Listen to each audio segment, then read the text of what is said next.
Alright, so comes the time to continue round 5, clean it up, and then revisit every single round through the perspective of one teammate that have to destroy them all. And also I will have the opportunity to now watch Scott Pilgrim again for the 5th time, I believe. But now I get to really dive deep into every single actor who's actually the best actor in that film, who gets the honor to actually keep the title of it. It's not gonna be for all. I mean, I'm very determined that someone can actually come out of this, and I don't necessarily like the main guy. There's more going on. I think it's like a game of pool. You have to first strike through all the 7 personalities that don't fit you, and then you strike the personality that fits you, so that you have made 7 mistakes, and the 8th ball is gonna be successful 100%, because you have made maximum amount of mistakes in your life. And that's kind of how you have to live your life, is first make all the mistakes that are possible, all failures, fail fast through everything, and then succeed in your final goal.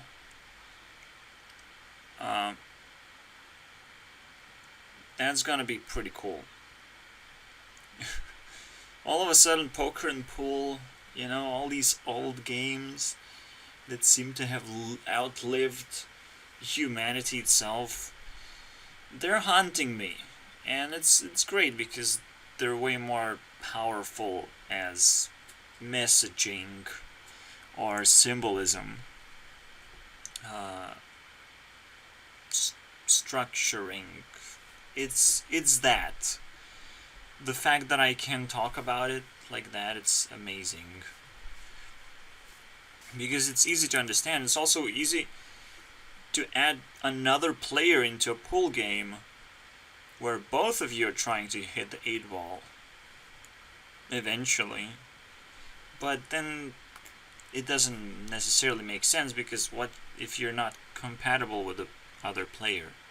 So who cares, right? You're just trying to get your own stuff and ignore what the other player is doing, because their stuff is their stuff.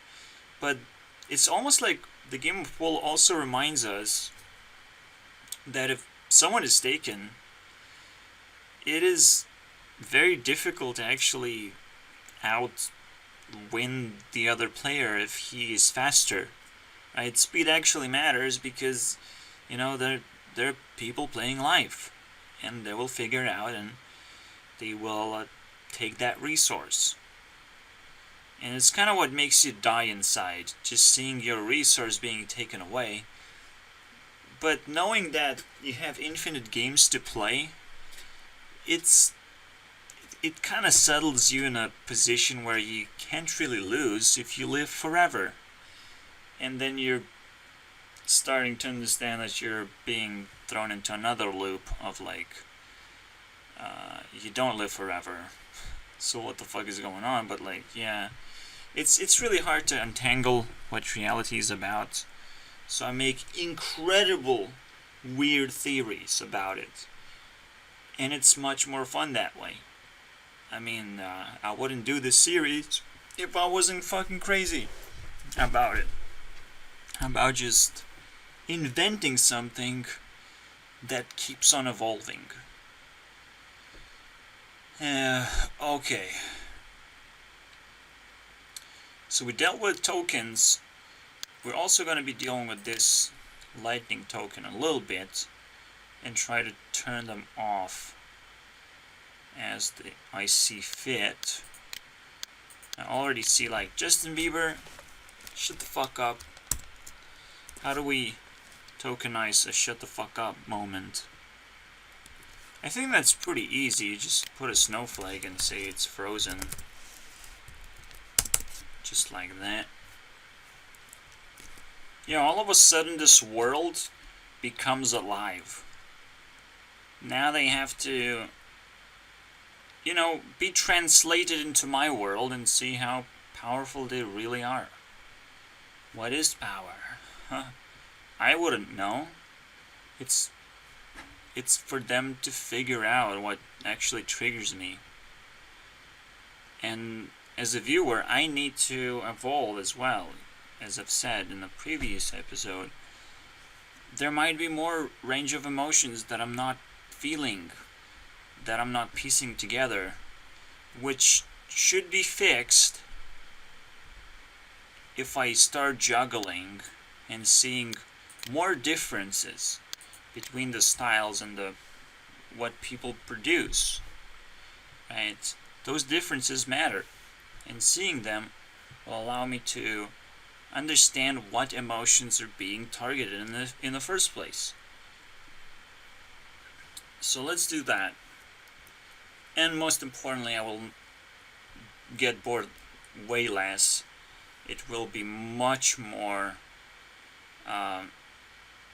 strategically fair. But first I need to fix this 5th round and move on. Just like I did with the movie Knock Knock, I'll try to put more layers on top of this film and see how it expands. It's way more interesting to see how the movie actually interacts with the reality, because Knock Knock is technically a Matrix of 2015 or 16. This is 2010 Matrix. There are these special movies that you can actually dive a lot deeper into. I'm just saying. The only reason why 2000 Matrix is what it is probably just the pills. It's literally it. Everyone references, everyone knows it, and it's pretty fucking fantastic knowing that there's probably way more pills or way more choices and way more connections than you would actually think of what those pills mean and all this stuff. And also it introduces what Matrix is that there might be a different reality somewhere. How do you get there? How does it feel? What are the real enemies? How do you interact from that reality to this reality? You can start thinking about it. It's a good start. But what if you are thrown into an arcade and that is your reality now? What if you want to have relationships? Actually, because Matrix didn't explore anything, really. It just tried to show the power of love, but it never really tried to seek for love.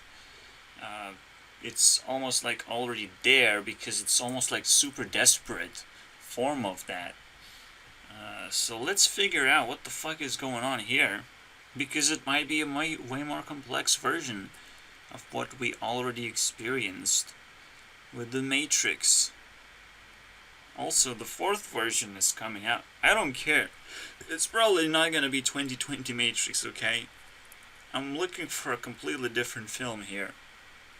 And it's probably has to become an active search at this point. I have to put on some real... God damn it, I need some fucking workers around here. And there's a lot of fucking lazy people who are not doing anything. I'm pissed. I probably have to scout the internet and start searching for more people. Because this is fucking stupid at this point. The thing about this movie is that there's just so many hidden things. You have to catch everything at this point. There's probably some things that people have no idea that exist. And I've never heard about it. So I have to fucking catch everything. And not only that, I have to, maintain those layers of my perception. I have a different way to perceive this movie.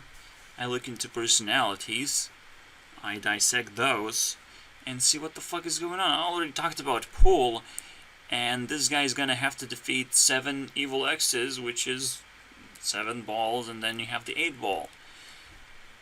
That's pretty, consistent with what I'm looking for here.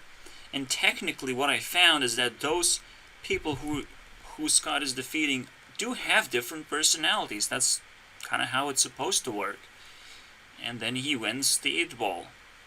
It's almost like the opposite of what you would imagine. You just fight the dudes and get the girl instead of fight girls and get the dudes. So, wait.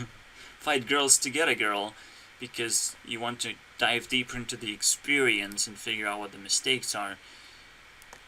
Something tells me, however, that there are actually enough girls to play pool here. And they are the actual evil X's, and that this perception might actually even work.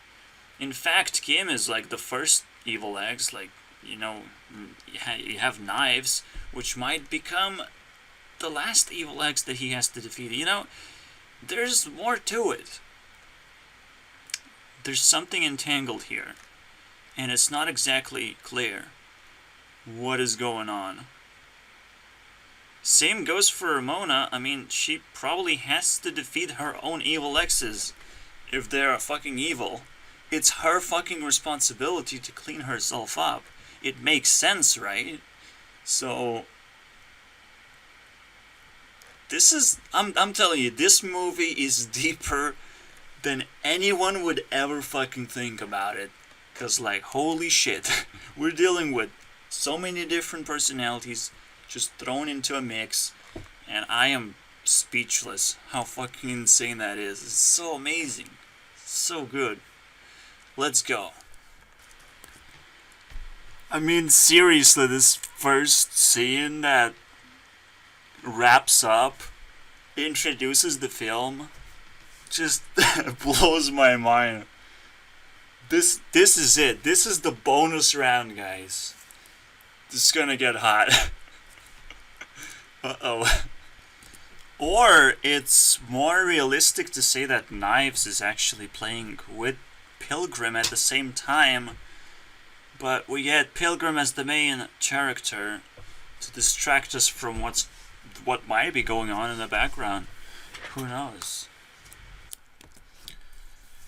Alright, I think I defeated Grailmore already, because we got invited into the server and I finally shut it down, meaning that I got banned. The first time with Antwinum, when I got banned from okay, and this one is like Hightail news server basically. And if you're not providing content constantly to other people, you're gonna make them bored. You're gonna put yourself vulnerable to trolls. I have injected myself in there right now. Everyone knows me. Everyone got promoted because they fucking battled me out of there. And if I find any friends, I will just have another server that I can just raid. I literally have another enemy that I can destroy because they don't allow me to just be small little shit, and do no damage whatsoever. Because, they provide me with entertainment, and that's fine. But now I kind of want to come back, and pick up my stuff. It's a few doors are gonna fly when that happens, right? They have to let in another horde of trolls, and that's how trolling works. Trolls are very rare. The moment you encounter it, be very fucking careful and friendly and figure out what they like. That's it, because it's gonna get worse. Trolls want everything to make sense and have meaning. That's it, right? You have to be prepared for that. So if you say something random, they're gonna ask questions, and if you fucking fail that shit, you're gonna get ripped apart. and consumed. It's over. You have no reason to exist on that server at this point. Right? If you don't have a backstory, if you don't have a reason to be there, it's kind of over, and the troll is gonna get more and more angry. And it's not me, obviously. It's a creation that I create, and I see it happen, right? Everyone is projecting something on the internet and let it, live its own life. And some people, and it's what antonym means. It's the definition of antonym. It's projecting your entire fucking soul into something. There is no fucking reason to wait for Hytale. Absolutely no fucking reason. And that was my perfect opportunity to just come into the server, destroy it, and see what the fuck happens in the aftermath. Because it's garbage, right? It's garbage. Waiting is garbage. It's gonna make you bored, and nobody has a reason to stay there and spam stuff. So obviously, it's weird. I want to check, because I checked levels of the server. I want to see if I still have statistics. I also got linked to this movie, Split, because, oh shit, I have split personality because I use it to defend myself. Right, to test things and defend myself, because fucking hell, sometimes things get a little bit too deep. Right, people dig holes to put me in there, and I want to do the same to them, because, like, what the fuck, this is against the rules, right? This is against the rules of what humans shouldn't do to each other. Every single time, right? At first it's gonna seem like, oh shit, I am the criminal because it's so fucking easy to get rid of me, right? That's the fucking point, right? The only reason why people dislike me is that I'm not the head of anything, so people can just get rid of me. Obviously, every piece of art can back up its own management, but it doesn't fucking matter if the management sucks. Okay? The first rule of management is to not fucking talk to me, because you're failing immediately the moment you talk to me. You're failing me, obviously, because you can ban me. You have way more power, right? So what the fuck are you talking to me and saying, you're not following the rules. You're not following the rules. Like a fucking robot, right? Error, error, and you fucking kick me out and do this same fucking bullshit saying that I am the fucking robot. I can't stop. It's so stupid. It's the same story, but I know what's happening and I want to know more about it. I'm not sure if I'm gonna be more subtle about it. I want to be more faster. That's a lot more efficient than being more subtle and actually trying to find friends, because friends are fucking hopeless right now. You're not gonna find friends unless you're very fucking lucky, and you have to like go through servers, like really drill through the servers one after another. It's gonna be a fucking trail of blood, and that's kind of what you have to do. As a troll, you have to travel, because nobody likes you, right? That's kind of the whole fucking point of how a troll looks like and how people interact with him. It's like they have their own little community, but they're like ants, and you have antvenom of people, of actual people living amongst ants and pretending to be ants. It's like vampires capable of turning into bats and like harmless little creatures, right? And they just live amongst them as if nothing is happening. And when the trouble comes in, a human pops up, and oh shit, I have AK-47 and I can fucking destroy you, troll. Get the fuck out of here, right? This makes no sense, right? At some point, there is a problem which solved very easily. The moment enough tension is built up, as the troll travels, he might learn magic. You may never come back to human again. I may control Discord entirely, right? And I might have secret weapons of how I do it. And then maybe Discord itself is gonna try and fucking fight back, right?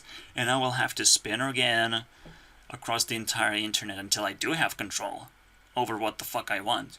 Because wanting things is the most important thing in life. It's something that gives you the power in the first place. But obviously you have to want very pure things, which are harmless when they have to be harmless, and harmful when they have to be harmful. They have to be purposeful, obviously. There's no good and evil. There's just good. Good use of something to project good and evil. Again, if you're evil, you're simply gonna lose powers, right? You wanted to experience world and evil, you're gonna keep on losing those powers. There's just good, right? Evil is constantly losing against itself first, and against everything else. But you can turn your lights off for a moment and be evil and use all those powers just to get an experience. Who knows, right? Nobody can figure out what, like, trolls are not evil. That's the first thing. Evil is something that I have been an actor of everyone else's evil, right? I will leave, and they basically used me to dump a lot of evil out of their server. Seemingly, right? Now everyone is relieved and thinking to themselves that, oh, we're so much less evil, right? It's like we have targeted this one guy, we put a whirlwind on top of him, we spin him out, because we can fucking burn him for some reason. He cannot burn, so we're just gonna spin him out of control and try and toss him out. It's like, fuck it, right? Let's put the biggest pressure, which is again Antoinem, turn into human, shoot him down, move on with our lives, right? It's a creation of... This is weird, right? Because this is like a creation of actual virtual space that people are trying to turn into like a little star. It's nice. That's what true space exploration is about. It's about going into those places and seeing if it's good or not. And it's a teamwork effort. That's why I have this split personality, so to speak. You probably, I mean, you want to catch up to the split personality thing. For me, it's self-defense. If a fire person attacks me, I have to split my personality. I have to be a little bit schizophrenic of like what other people are saying to me. But most importantly, I have to listen to my sniper, right? What the fuck she would do, of what the fuck a sweet person would do when a police officer comes in, right? What the fuck do you do, right? At first you have to spill an outrage of like, shouldn't be here, right? What the fuck do you want? You have to talk to them as a person, and they don't like that. Police doesn't like when you talk to them at all. And when you have put up the maximum pressure, you just stop and start being sweet. Did I make a mistake? Because the ending is always like a moderator is talking to you, and the more they talk to you, the more you're in trouble, basically. It's like there's no fucking escape. You can't explain anything. They're right. They will fucking shoot you. It's like there's nothing. And I've tried every little thing that I can offer to them, basically. I tried redefining things. I tried to say, come to my server, help, send someone to talk to me. It's like, do anything but fucking shoot me. It's like, you don't have any more solutions? That's one of those super exit strategies. Just test if they have any more solutions. If they don't, you win. You're the winner. Death is not losing the game, right?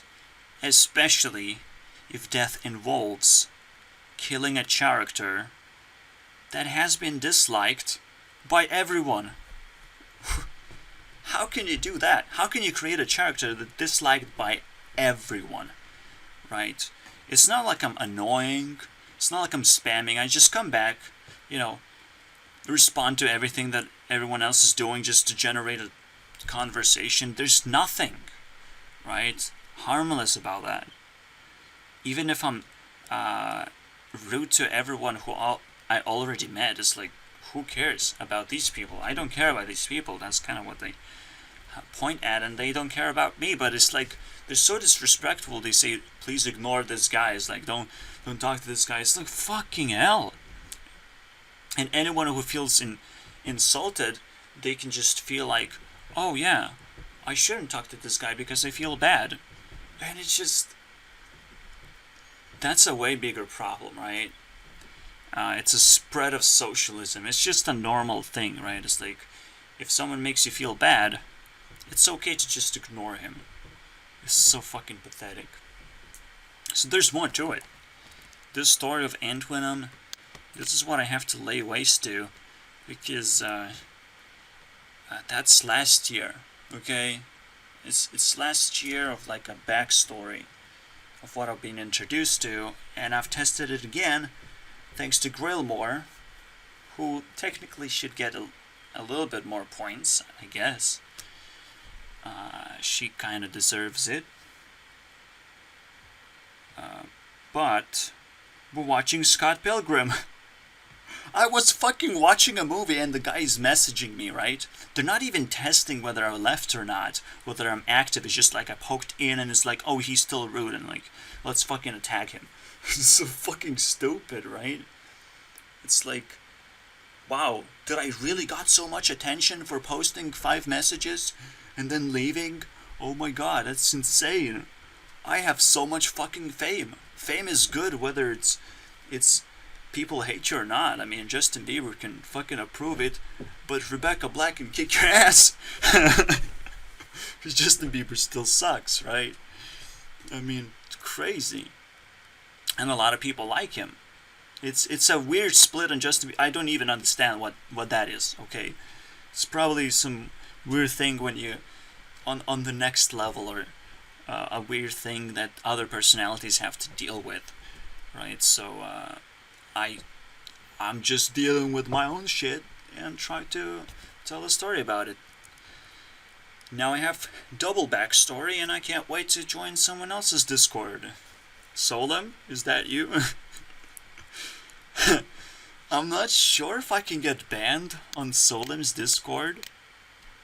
He's a Hearthstone guy, but I'm pretty sure he can actually ascend into the actual ranks of good Hearthstone player, especially now that Firebat is underperforming. I don't like necessarily Firebat's performance too much.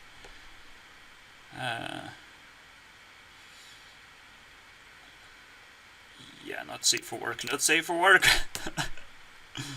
Ouch. I'm not sure what I'm gonna do here, but it seems active. Maybe something can be done here. Cool. Alright. Moving on. Yeah, this is fucking lava round. I put them in lava. They don't know what to do. Literally, the other side of it, of like being shot and kicked out of Discord, is nobody knows what to do, right? And the main guy is just standing with the AK-47. He doesn't know what to do because that's how he's built. He's supposed to control the people and create weapons for them, so they get to shoot and they get to know when to shoot. And if he fucking shoots at me, he's being super disrespectful, super cancer, and he doesn't know what he's doing. That's the first rule of being a manager. You don't own any guns. You don't participate in war. You don't shoot anyone or kill anyone. You just send orders, and that has to work. It's the first rule of management. If it if you have to shoot someone, it's game over. You're not a manager anymore. You're something else. You're a fucking killer. You have to go to prison like everyone else, right? But if you rule over that, the blame gets distributed, and you can call it a country, right? Because there's a manager over someone who have created a murder, meaning that there is no actual police that would stop them. Right? There's so many deep layers of this shit that I'm uncovering. Obviously, it's hard work. And okay, you want me to go deeper? I'm in. I'm not a lazy person when it comes to drama by any means. I'm gonna kick everyone's ass because I'm just built that way, right? I'm just built to kick ass. But I don't kick everyone's ass. Obviously, some managers stand out the most, so they get their ass kicked first, unless they're good, and then they keep lowering their management sections and send me lower tiers. But at the same time, you can't really reach up to the highest tier anyways. So you're dealing with Discord, but maybe you like Discord. Or maybe I will start disliking Discord and evolve for something better. Who knows? But it's a good sport. I did it. You have to know about it. So the main villain name is Panther. Alright. Panther. Anyone wants to fucking play his game? Because, like, look at it. 7-7-7-7. You win if you play his game. I'm glad I put on a top hat as well. I mean, that's just a coincidence that just kind of worked out, you know. We're both gentlemen. He shoots me first. Oh shit, I don't have a gun apparently. Where's my gun, you know? Whoever gets banned first, you know. Shit. Where's my gun? Oh, you didn't craft a gun. I win this game. Holy shit, that was impressive, you know. They can't just mute me, you know, toy with me and just fucking be like, oh, if you come back again and you be rude, we're gonna fucking kick you again in the balls. That would be fucking next level, you know. That's like trolling the troll, and that hurts, okay? That would fucking work. But this shit is just beyond imaginary, fucking disgusting garbage. I win the lottery, basically, yeah. Everyone remember. No, not this guy. JB 7777. Everyone knows this guy now. Oh, wow, he's so fucking kind. He's like, yay. He's probably expecting me to like respond right now. And no, I just want to keep you as a friend. I probably should report that, but I shouldn't play fair either. But he's kind of gonna report himself.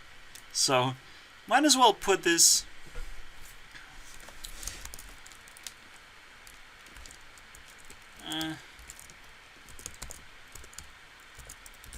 never mind.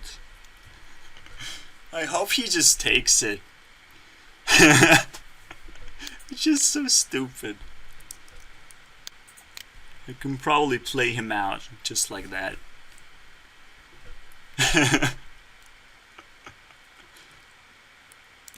Obviously, the first thing, again, you must not talk to him, right? That's the first rule. And it's the actually real police, because it's the freeze police, right? You're being frozen to death if you talk to this guy.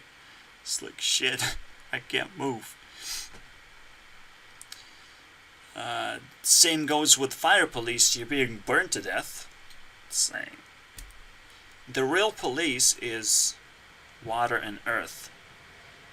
The water hospitalizes you, and the earth one is like gives you a job. That's what I'm supposed to do, right? Is give people jobs. Search for activities and just compile those activities and give us a job if someone is bored and is a troublemaker, right, in life. So I would give a job. But these guys, Lewis and Jamie, the last ones to talk to me, these are fire and ice. It's kind of what every big community is supposed to have, so you can understand who these guys are. And if you talk to them again, it's like, you're not supposed to do that. But there's probably a very important exception to that. I kind of already made that exception of like poking him, of like, oh, yes. He's like a little servant piece of shit, you know. He has a lot of control, and once he finds the right way to approach a problem and just smash it with a hammer, then he's gonna do it, right? So we have to, if you're holding a job and you have those fucking freezing on fire people, you have to try and not talk to them. Anything you do, just don't talk to them, okay? They will ask you questions themselves, as you can see, right? He keeps on asking questions on private. So yeah, it's gonna be pretty cool. And how does the fire person approach? Right? The fire person dumps you a lot of stuff, right? A lot of randomly generated stuff. Most of it is not true, but they want you to talk yourself into a problem, right? So the way he said it himself, in fact, so I don't have to actually explain what the fuck he's doing, because it's literally not my job even. It's the water person's job to explain what the fuck is going on, and they would do it in a very simple manner. But as he explains, you could have literally said okay, and this conversation wouldn't have happened, even though this is not really a conversation. I'm just angry, right? And it wouldn't have happened because, you know, I'm keep on throwing rocks into a fire, and it just keeps on burning, and it's like keeps on triggering him, and he doesn't like it. That's how fire people do it. I'm not sure if there is good cop, bad cop thing, but it's kind of here what you have. It's like the fire person is going to be bad cop, but he's actually good cop, because he's not going to ban you at all. He doesn't fucking care. It's like, I don't care. I'm just the moderator. I just care about the thing, but not the drama. And it's like, who cares, right? It's like, I'm not here to burn people, right? He's not gonna take responsibility to actually attack someone. While this guy can be attacked by me, the more I talk to him and the more, you know, troll things I throw at him, he will think, oh, he's disrespecting me, right? He's not listening to me, and that's fucking stupid. But he allows himself to think that way because I'm technically throwing rocks, throwing very difficult things to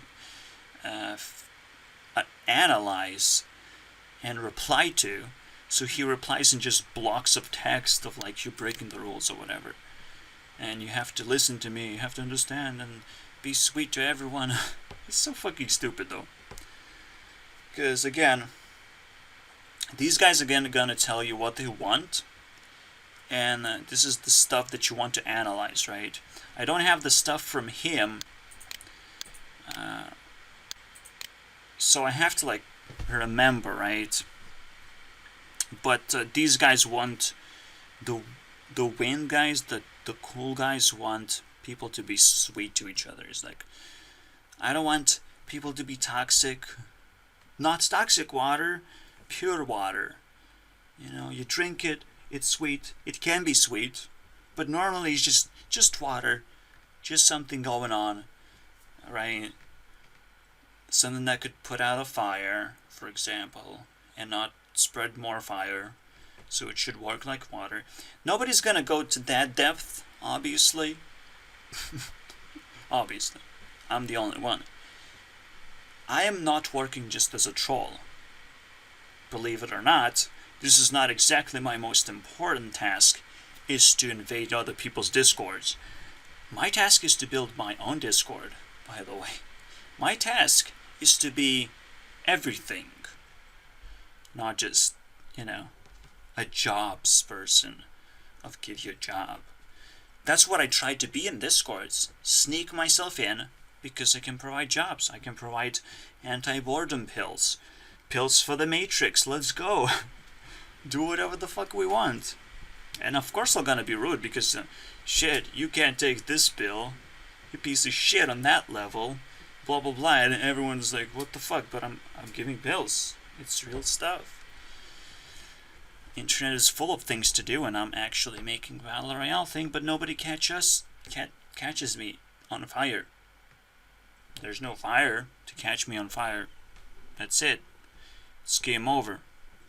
If people are just interested in their own niche thing, it collapses immediately. It shuts them down. I'm mildly interested like everyone else. I'm gonna be mildly interested in Hightail. As we wait, everyone should be mildly interested because we don't know what's gonna happen next. Even with every update, it's not exactly a good thing. When I was releasing updates, and ever since I have been releasing updates, because I never released any real thing. Now just making standalone videos, that's why I enjoy them so much, is they're fucking real. They're just standalone. You watch it, you get entertained, you leave. There's nothing in between. You can watch other YouTubers that I recommend all the time. There's more recommendations than ever in any video because I suck, okay? I don't have good videos to watch. So that's why I give you so much portals to just, you can leave at any moment, watch anyone else, who I rated highly. Maybe leave people who are pinned for other rounds behind, but here's a list of people. You can search them over. You can ask me what their full names are or whatever, and why do I like them, if you think that you deserve a reply to that. Because of course I would care about the audience when I don't have anything. You can definitely see that right now. And that's, I think we went full circle. That's the annoying part. There's so much more purpose. I get the biggest disrespectful thing is like, they have their own thing, they're doing their own thing, but they forget about the bigger picture and they don't actually just dig into if there is a higher purpose, right? Because that's the problem. The biggest problem that happened. These two guys attacked me. Alone. No one to help them. You can't just be a good cop and bad cop unless I'm a very fucking huge criminal. I killed something. I destroyed their fucking server. I really hacked into it and fucking started messing up and have been giving slight hints that I have been taking the advantage of them and doing all the destruction and that their mind is fucked, This is not that level. You can take it, but you have to be who you are. Lewis has to be a good friend, right? And not just stand up for Factavius, but actually give him the courage to stand up for himself and talk to me directly. Don't let me be blocked, but be actually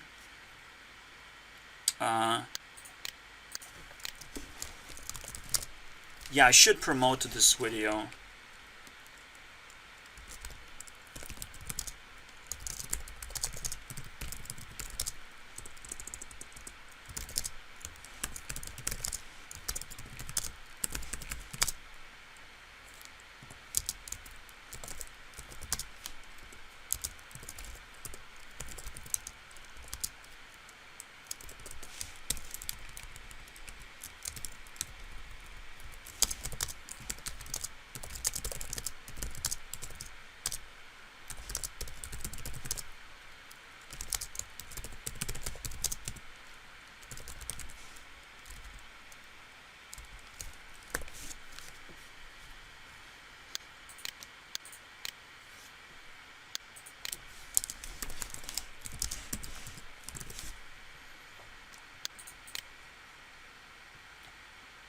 I don't know. This is just to prove that I'm nice, because I wouldn't need to like prove myself like, oh shit, I hacked into these guys and like fucking stole all the data that they have. You know, I understand their personalities, so I just read their personalities and just take all their data, right? I'm not a fucking hacker, okay? It's bullshit. I'm doing my own server, and so far I'm playing it single player because fucking people don't like me for some reason. But I understand this as immaturity, okay? It's fine. I'm immature, it's fine. Okay, 24 years, still immature, I can still understand that.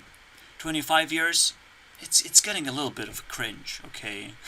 It's a weird period to jump 1 year and all of a sudden everything is a cringe. But yeah, I do feel like I'm standing on the edge of like people should start to accept me. I just don't know where to go necessarily to promote myself, and at the same time, there is the generation pressure of generations of like people standing above you because they're older, and just being 25 doesn't mean that I will be accepted. It's more like I'll be strong enough to fight these old people. It's just so fucking frustrating when they occupy such an important space to be accepted into communities. It's such a fucking piece of shit. Alright, anyways, it's definitely a trap for him to watch my videos. That's a trap. I said I'm releasing, so I'm not 100% nice. I haven't like released it yet. I haven't rushed it, but it's like, yeah, it's a whirlwind of bullshit. But the point is, I'm nice that I said it to him, and he must know what my opinion is about it if he wants to fix his problem. Because again, they both attacked me. Double jokers? Guess what? I can't outplay double jokers. Not only 4 aces don't work, but nothing works. Not even Royal flush doesn't work. It's literally flush down the toilet if double jokers attack you, because it's game over screen.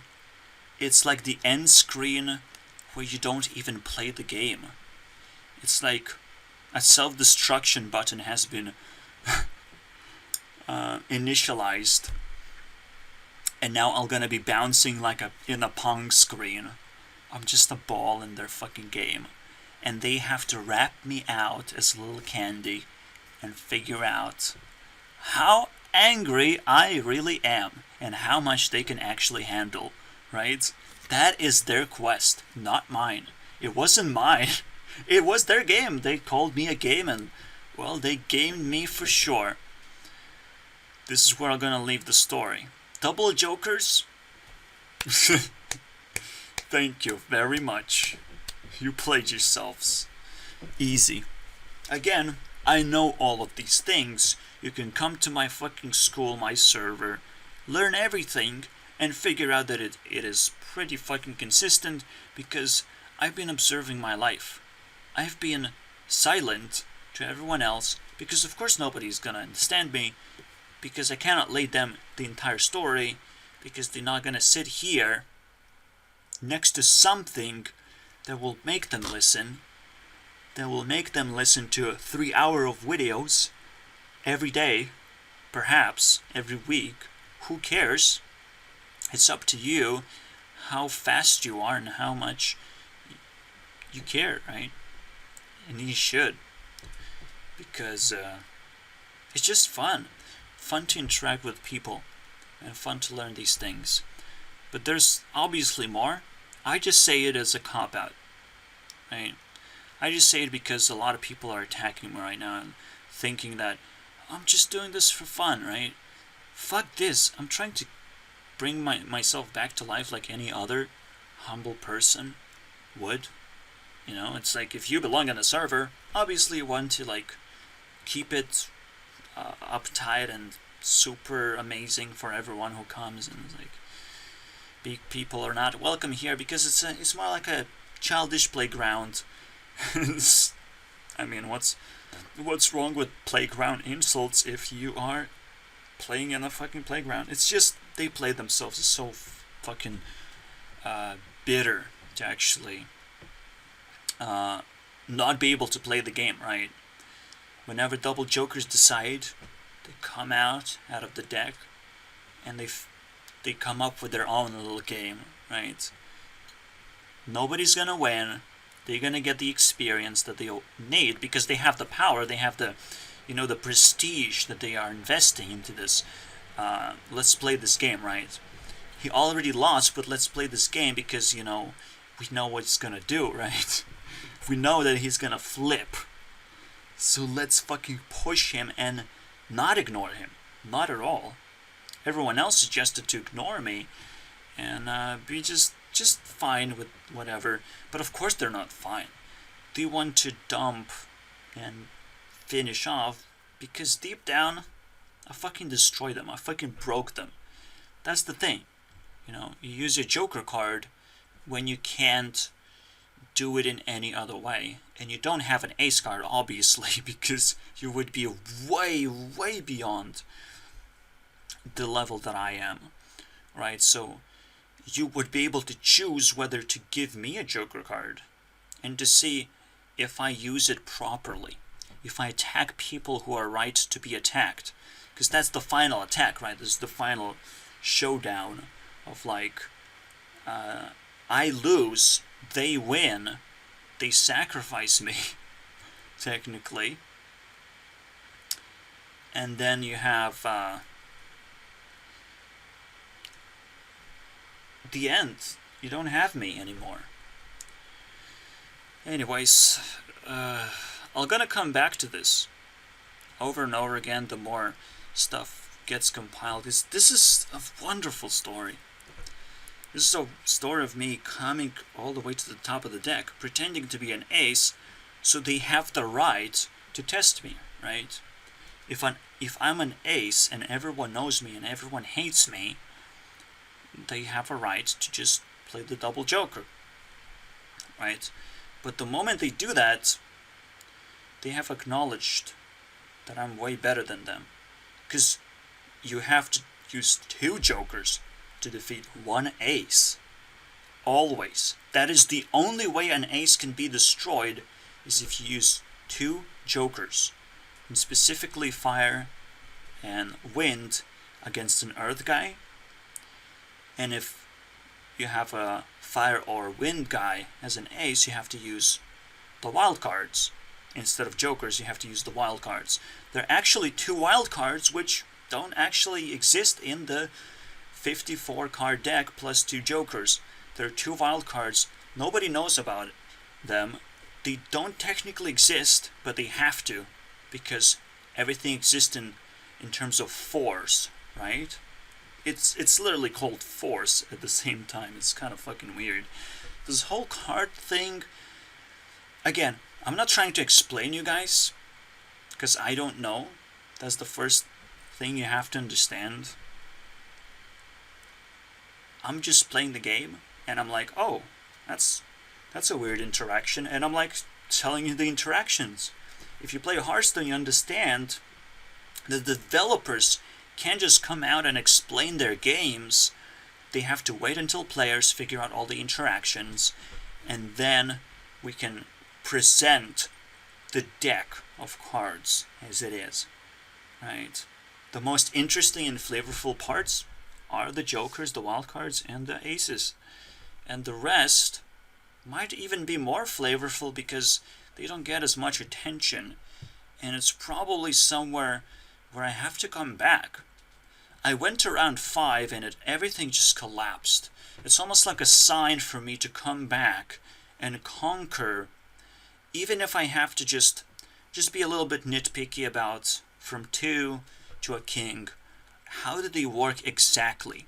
Because there is a fine structure that you definitely have to learn. It's supposed to be very simple, and then you rise to the top very quickly. But as you start, it should be pretty intense. We already have a deck of cards because we reached jokers. Round 6 would be definite jokers, so we don't even have to touch them. Jokers are wildcards, okay? So, we already have the deck of cards. Some of these people are probably kings as well. Kings or queens. Because that's... You want to... When you're being a joker, you want to buy real estate. Right? You want to be a part of a kingdom and own it. And it's probably king level, but maybe queens are just as powerful as kings, and we just, you know, should treat them equally. While the jacks are, what, gender neutral? I don't know. It's like, it's gonna be a long story. It's gonna be a different story. We're gonna figure out how this game works, because these are very like basic and fundamental games to Magic. When you're talking about Magic, you're talking about the deck of cards and making it more magical, which is like real magic is defining something as really beautiful and magical, and it feels like you're thrown into a matrix. That's what Magic truly is about. It's not really about the performance, but about the storytelling. The performance is about you having a few tricks and you're being able to lay down those tricks against your opponent, which is sometimes audience, but sometimes is a representative of the audience, which is what Fool Us is about, and why Fool Us is way up there. We're not going to talk about Fool Us. This show is off limits. So as you can tell, there are certain contexts that are off limits for me right now in order to explain from 2 to king. What the fuck is going on? So you have from 2 to 10, and then you have on the keyboard you could use minus and an equal sign to represent king and queen, and then you have 1 for jacks. That would be the most precise way to do it. I'm looking at the keyboard, and there should be a way to just easily identify where are the right keys. I probably should pull up an image keyboard keys. Specifically keys so they don't show me a keyboard from any angle but the keys themselves, right? Shut the fuck up.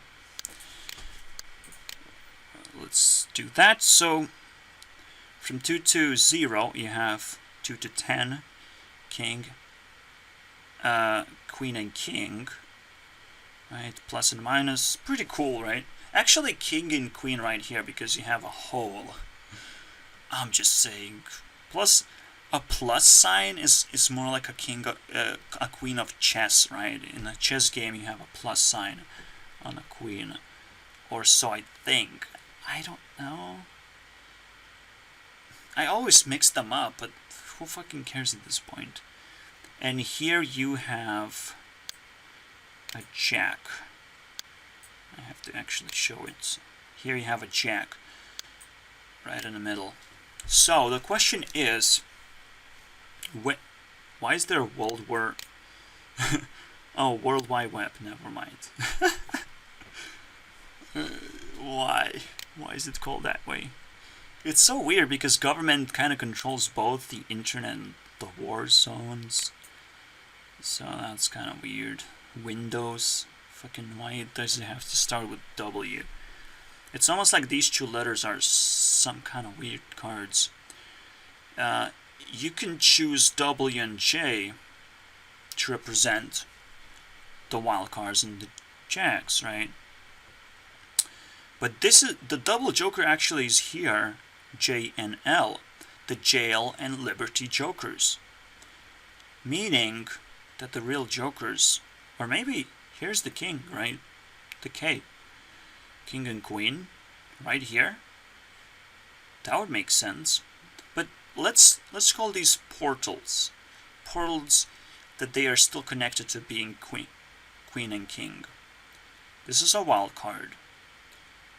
The water and guess what? Earth. Right here. Earth. That's nice.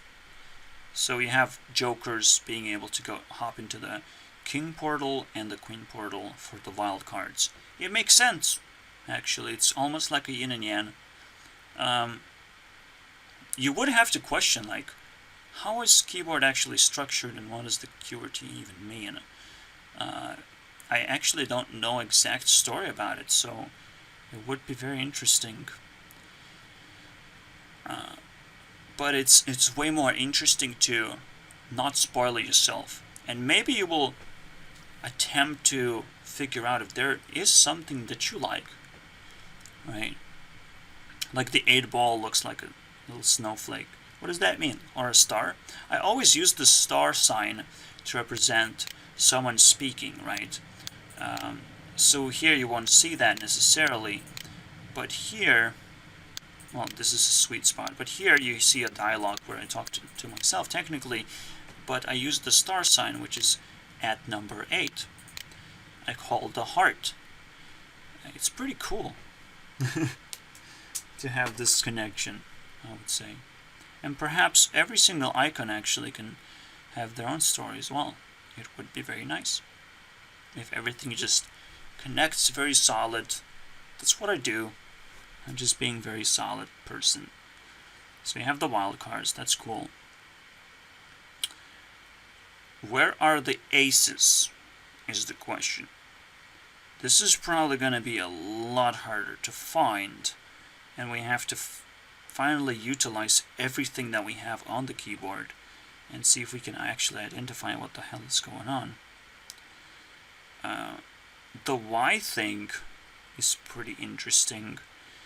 If we follow this pattern, there's not enough room for aces, but there is this key called backspace. It's almost like there is some backspace for this key. It's almost like this space is reserved. There's home. Can you find an ace? The first thing you can do is look at the corners. There's the escape button, the control button, the left button, or the right button actually. That's accurate on my keyboard as well, and the delete button is also accurate on my keyboard. So all of these corners seem to be very, very colorful and have very big meanings. However, I don't really like that it's left. I mean right button. What? It's so weird, isn't it? The control button would definitely mean wind. And there's window sign confirming that it is in fact wind that we're talking about. In fact, why is it called Windows in the first place? I'm already scratching my head. Then you have escape button. What is the escape button? Escape from fire, right? You have F buttons, almost like fire buttons, for something, all the way to F12. So from 1 to 9 are 10 king and queen and jacks. You cannot fire jokers, and you cannot fire aces. You can fire everything else. Okay, that is interesting. You have an escape button for that. Delete button. This is a very interesting thing. In the universe, nothing can get deleted. The only way you can delete something is, well, look, there's a home button. You will not understand what home is until you understand what the function of water is to flow energy. Home is where the energy flows constantly, right? You are even connected to a tap of water, of always running water, and that's what keeps you alive. If it stops running, and there's probably people who have control over this, but nothing really happens right now to stop water from running because it is illegal almost. It's the opposite that can be done, which is water can run the opposite way and flood you. It's a weird thing, but that's the only way that you can get deleted. Not by the lack of water, but by the flood of water. Ask yourself, what does the flood of Noah means? It means that the only way you can kill something is to flood it with information, is to make it live in a different reality than it is the most, again, powerful way to express the power of water. But the real deal is that the water is very tricky and cheaty, right? If you believe that this is water, you are deleted. This is in fact water, the home button, which is next to delete button. That is the real water, or the pure form of water. Even though it says control, escape, delete. So you can still see where water can really escape. We're still talking about the same subject of an action. What is the most powerful action you can make? And it's delete. This is a lot more difficult to talk about it. And you have something to help us with, which is an end. But it doesn't actually help me. On my keyboard, end does not exist next to my keys. It's really tough to see what's here in this corner. You have control. I don't have insert as well. Over here, I have it next to the delete button. So we have to switch keyboards right now. We're seeing a lot of inconsistency. This is more accurate to what I have. In the corner, you have the right button. So, we have control, we have escape. Again, this keyboard doesn't fit. Let's try this. Like a more basic keyboard, I would say. The delete button is over here, whereas it's basically is here. The escape. So the corner isn't really occupied by anything. We're kind of lost here. We're very lost here. We could say the enter and something something. So this space is kind of these are the wildcards technically. Most of the keyboards are gonna have escape and control very securely in these places, and mostly securely you're gonna have an Apple or something else, but mostly it's Windows, right? And most importantly, the wildcards are just gonna be very, very wild, and you're not gonna know what the fuck is going on. But they still have to be here. They still have to have something to come back to, right? Something that is very consistent. So it has to be on the keyboard right here, I would say. I'm looking at the question mark. Also the spacebar could technically be entirely water. And the question mark could be just Earth, because that's what it does. It makes you question things, asks you to identify things.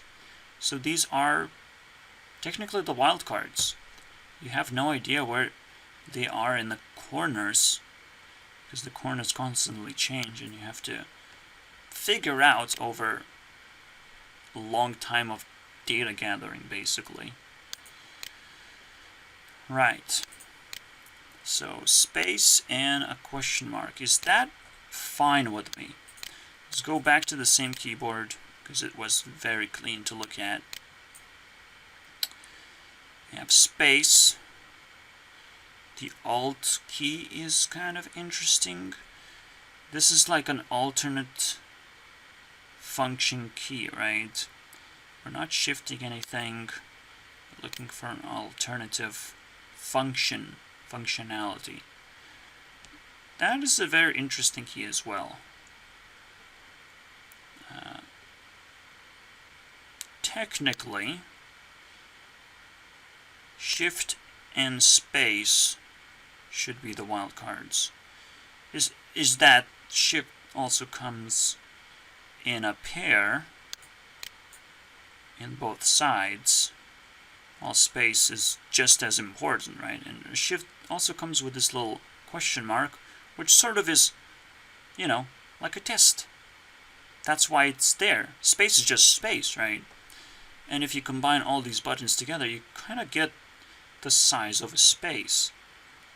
Have this for this amount of space, and this for this amount of space, and it's almost just as big as the space bar. So that's pretty sweet to put it together like that. I love puzzles, by the way. That's why I do it. But the most important part of a puzzle is not to like prove something, but to utilize what is given, right? You may not know the backstory of it. It may be lost forever, but you have to be able to create a story that helps you identify a few things, right? Like wild cards are connected to the queen, and the jokers are connected to the king, but they both represent the same thing, which is this higher power over the deck that don't play by the rules, right? This guy can propose that I have to follow certain rules or whatever, but he's never gonna actually follow those rules himself, because there is no state of rules. It is the state of mind, a state of a. It's actually pretty hard to define what rules are right now, because they don't play themselves. There doesn't exist an ace card above that would actually respond to every problem ever. When the jokers come up, I should be able to contact ace just for a little bit, right? Just for a single moment of like, let's say 5-minute chat, right? Something went wrong. That person is an ace. They will come down, talk to me, because they should love drama. Drama is the most amazing thing ever. That it's very, very expensive. Let's put it that way. I am sacrificing my ability to interact in that channel anymore. So that's a pretty expensive thing if you are invested into that channel and you're just being ripped apart just with a push of a button of someone don't liking you. It's really not fucking fair, right? So you should be able to reach out to the ace based on your investment. Someone is supposed to keep your investment, meaning that what happened here is I simply got robbed. That's what happened. 2 jokers come in and they can do whatever the fuck they want. So they just robbed me, right? And I have to, counter back to them. Eventually I will have to take my revenge. Absolutely. So, but now we have to move on, and we have to become stronger and stronger for no fucking reason, just to be able to do damage to them and actually break them, as I've mentioned to them. I'm not here to break the rules, I'm here to break the people, Sadly enough, they have wasted 1 hour of this time. But it was interesting, it was drama. It was pretty fucking disgusting. Because it didn't actually help me in any way. They didn't give me anything in exchange for kicking me out of the server, That is unfair. It's absolutely unfair. I spent time, I became known, and they kicked me out, but it's a unique case. They have to fucking acknowledge that one. It's gonna be really big consequences. Because I can play a wild card, but I might not. I might just become an ace and just create a game for them. They can't win. can consume. I'm not... See, that's the problem. I'm not sure how Jokers operate right now. It's almost like they promote you to a king level, and that's game over to you, because they're Jokers. They already occupy space, so they're just gonna kick you out. Or king you out.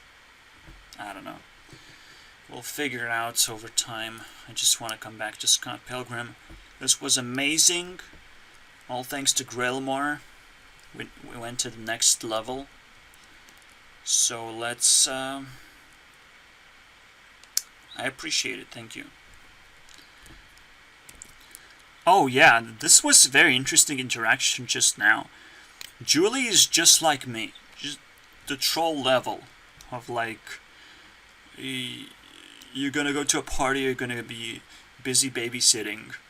That was... If you dig deeper, there's probably a ton of interesting interactions, but he's just like, thank you, Julie, and he just runs off with that. Scott Pilgrim is a very weak person. Okay, and there's a reason why Nega Scott, I think, defeats him. In actuality, in the very end, Nega Scott actually defeats him, because it's almost like he realizes he should realize that he wasn't playing his game. He was stealing someone else's game, and he was playing into Ramona's trap of, you know, fighting against the exes that are, you know, they have their own styles, their own fucking thing, and of course he's gonna win because he has his own style, right? And Ramona likes him right now. There's no fucking reason for Scott Pilgrim to lose. He has a style, Ramona likes him right now, and she's just gonna dump him. It's just that fucking simple. It's so annoying. Because... yeah, you see a very basic game that went wrong. You don't want to see any deeper than that. It's such a fucking subtle way to put it. It's never gonna be released ever again. There's no sequels, nothing. That's why it's such a fucking matrix. It just pulls you in, gives you a tiny bit of satisfaction. It's the wonderful film. But then it leaves you hanging with nothing, technically, because they have been doing an error this whole time. Playing each other's games, playing each other's traps. And the only question is, like, what actually happens in the very end? That's what I want to analyze. First weird thing that happens is that Ramona shows up in his dream before he even meets her. This is one of those, I think, vampiric moments when someone can actually implant their face and their being before you even met them, but you might get a very interesting, a weird impression, because she's working. She's working as a packaging deliverer. And she's probably have been seen by Scott, but he never really cared until this thought kind of developed of like, wait, I saw someone that I piqued interest into, right? And she said maybe something or behaved in a certain way that was readable, because she said in a dream that you're not alone, right? Like, she even had a voice. It's crazy. It's very interesting. It still feels very real. It still feels like something that could happen, and one of those vampire tactics, I think, to appear in dreams. Taylor sings about it a few times, of appearing in dreams or something like that. Very interesting. So that's why I link it very hard with vampires. The most important thing about vampires is they try to be attractive, right? That you can approach them, that you should be comfortable with them. That's what makes them powerful, right? I think I figured out what their personalities are. This guy's probably water and wind, and she's like the opposite. She's like wind and... It's a mirror, not the opposite. I shouldn't say that. The opposite would be not an 8-ball either. The opposite is a weird term, actually. But she is a mirror, so she's wind and water. So technically, it makes sense that they would play together the pool. However, Knives, I think, is also water and wind. So it makes way more sense for the same player to take two parts in this game. This guy seems more mature, but it's like now you're comparing genders together, not personalities anymore. So it's a lot more difficult to actually see what's going on. And technically, it would make sense that people would unite because they have the same goal of finding their 8-ball, right? It's like the stripes and the solids. It's more like a gender thing rather than, Imagine me. When will I start playing pool? Obviously, when I find the girl that has exactly my personality, and we're like click, and like we have to do this. That's it, because we would understand each other so very well. Although I probably did find, and it didn't work out because she had a lot of friends. You know what that does? It completely negates the game of pool. You have to be completely alone and isolated until you... Well, the circumstances have to be right. It doesn't matter. It doesn't mean everyone has to be alone when that spark happens of like, let's play this game. I'm not sure, obviously. It almost felt like a mistake anyways because it didn't know all the rules anyways. So maybe now if I could reach out to her in a much more powerful manner, not just through Instagram. It's annoying how women are just ignoring everything that happens over the internet unless it's like super powerful and super established. They can see the difference, obviously, and just approaching them directly is almost like being homeless. It's so fucking stupid. You literally have to attract them into your lair until you can actually plan something together. So there's more to just... It's not just finding the same personality, but this is a very interesting hint. I sure appreciate that. And we're talking about a new concept entirely. We're talking about a pool table, right? Which is gonna be played out, but it's gonna be played out in a fucking weird way. But technically, this guy is playing it, and Knives is also playing it, except they're doing it wrong, obviously. Alright, let's move on. This is very interesting because he literally has 7 evil exes at this point. His sister, there's that one who forbids to talk to Ramona Flowers, is like the one with glasses that I just talked about. The angry one, the troll one. There's probably gonna be 7. Like, he has Kim, who he has to work with, but they break up. They're exes. It's a pretty fucking awkward situation. There's obviously his actual ex that sings in a band. Let's just leave it at there. Everyone knows. The Envy Adams, yeah. So we have 4 already. 4. Knives is not exactly... is playing his game, basically. Because he's playing her game. Which is Ramona's game. So Ramona is a 5th one because she's kind of in the way in the first place. It's almost like the 8-ball, but not actually. So almost like an invitation to play the game. I'm not sure. It's like pick your favorite color, right? What else? So we have 5 girls already. There's also one X, which is a girl, so technically she doesn't count. It's an experiment. It is a Ramona's experiment. The 4th X. So technically she should be swapped with something very important in the game right now.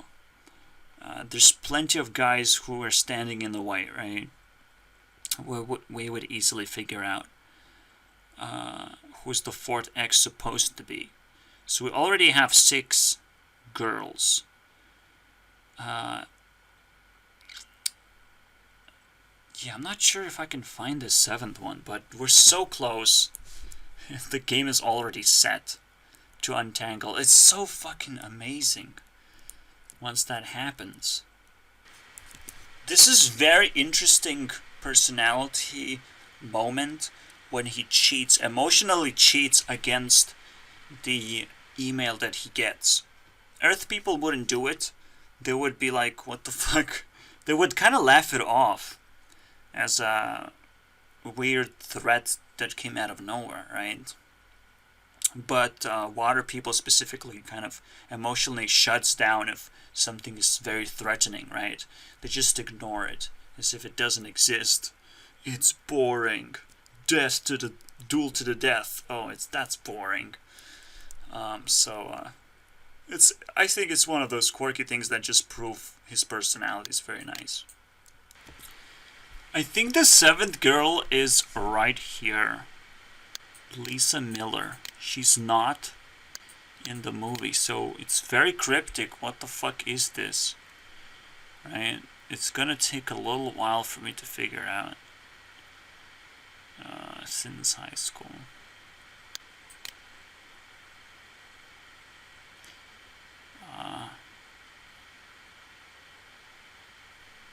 Yeah. It's too hard to tell. She exists. I remember specifically from that troll talking about is like, what about the time with Lisa, you know? That's very important. I think I will not find a better 7 player, basically. But I want specifically 7, because that's a magic number right now. So the first personality Scott is fighting is Water and Fire. It's pretty close to his personality, actually. And as I observed, it's probably rotating all the way out. Back to himself, I don't know. Or maybe he will fight himself? I have no idea right now. Because it is just too weird. It is like an 8th ball to fight yourself, and it's almost like you activate self-love, but then you have to do it all over again the proper way.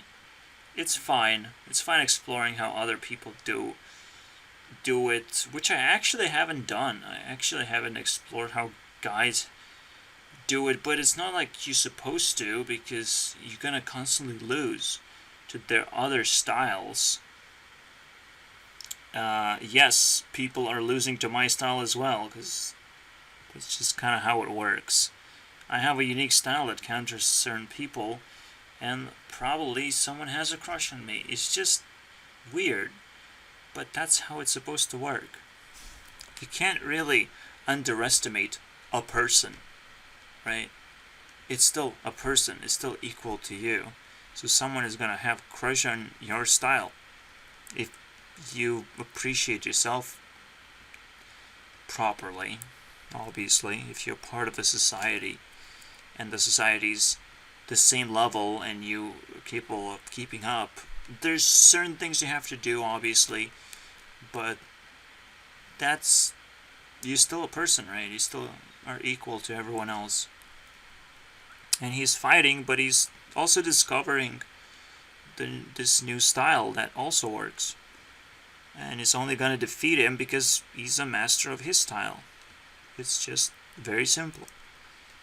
Yeah, he is defending himself. He's not exactly fighting. He's being attacked.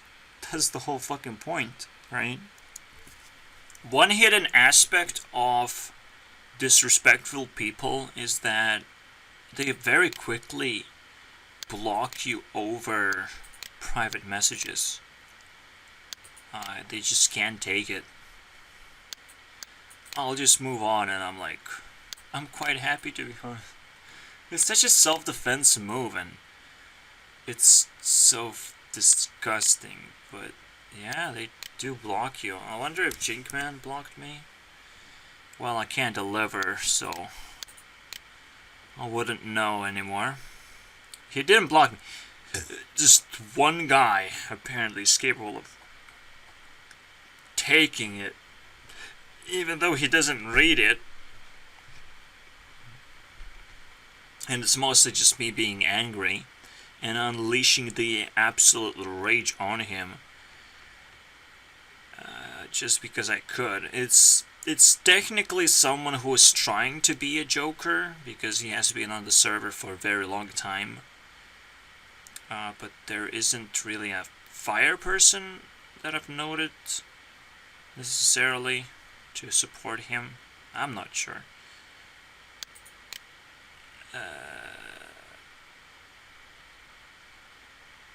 Perhaps there is, perhaps there isn't. I don't care. I found all of the so-called aces, then, let's say, because the last fucking 4 people besides those 2 are actually all 4 personalities. I collected them all. Everything is just super clean. Good performance. Maybe not a speed run, but I call that a win. That's a win right there. If anything, this is a fire person, by the way, so yeah, I like it. And that took very little amount of time because they have no patience, apparently. And how can you disrespect someone like that? To have so little patience. I'm not a scammer. I'm not a random person. I'm not like a stupid person. I don't have bad qualities besides being maybe annoying. And you still have to find a worse quality than that. I have to like message you all the time, which is like super annoying. Yeah, and it's not like I am annoying, because like super annoying is the actual annoyance. I am just, casual, respectful, and everything.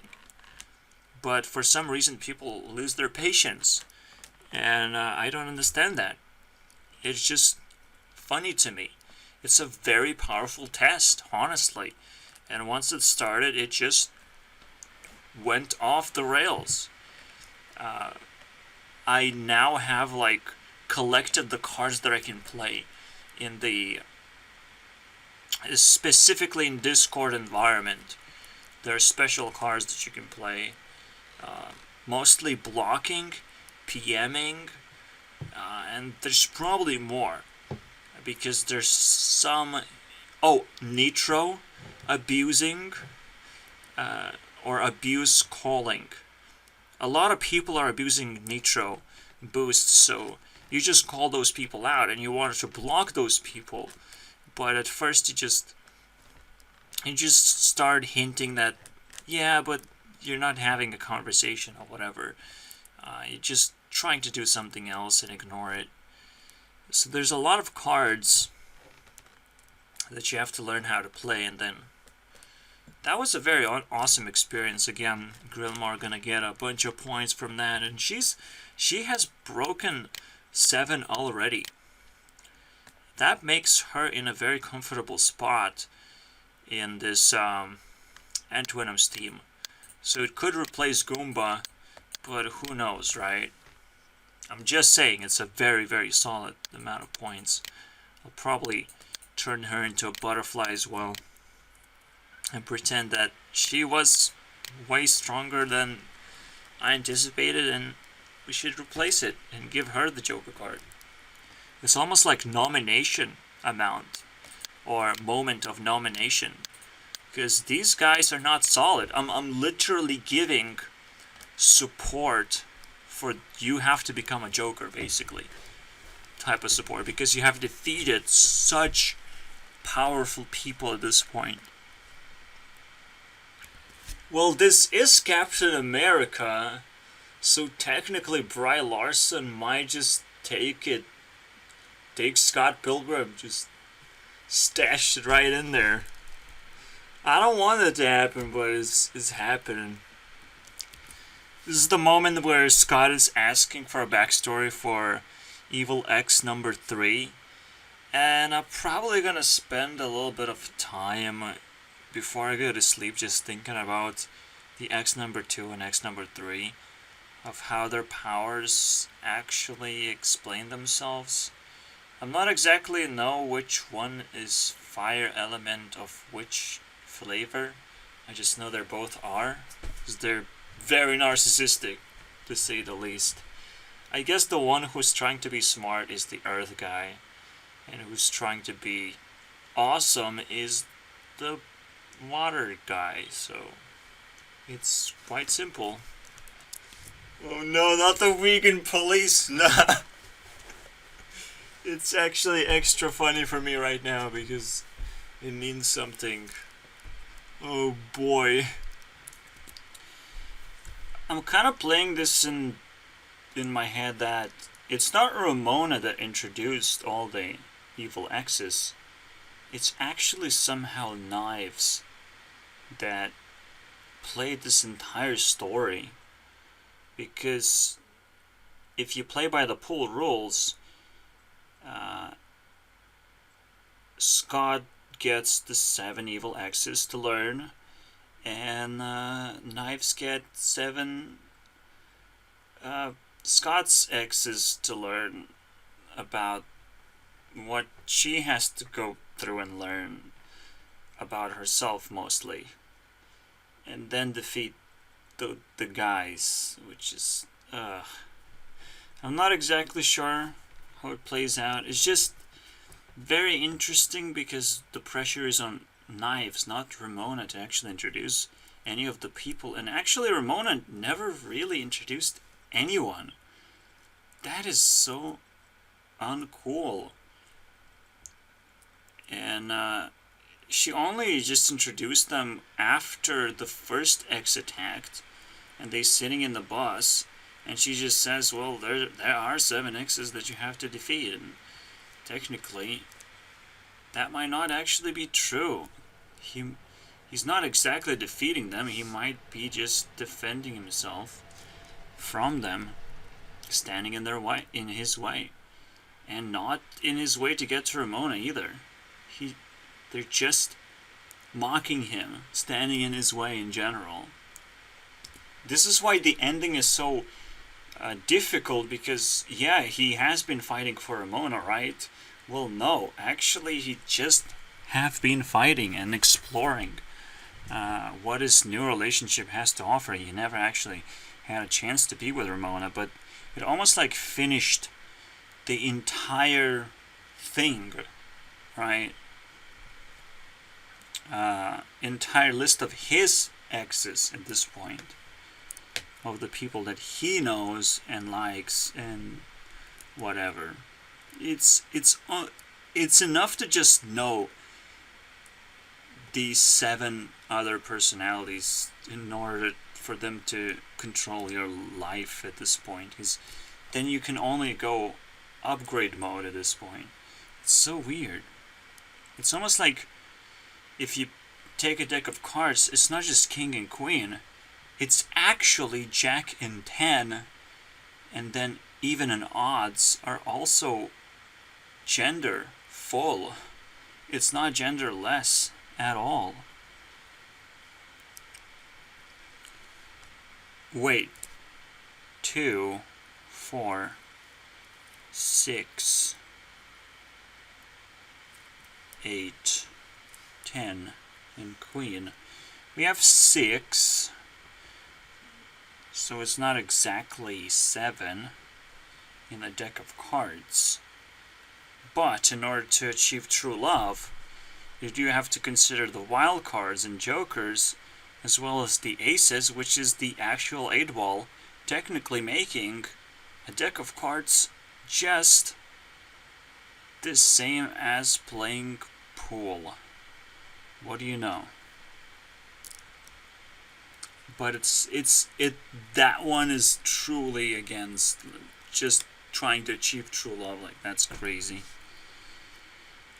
And the deck, of course, consists of almost 2 pool tables, so it's even more twisted. I can't untwist that one. Or maybe even 4, because you have the guys and girls in 4 groups at that point. 4 games of pool. I don't want to twist that one. Let's just focus on what we have here. It's still weird though.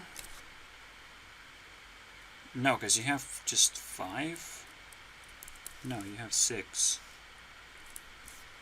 2 to 10. And queen is 6.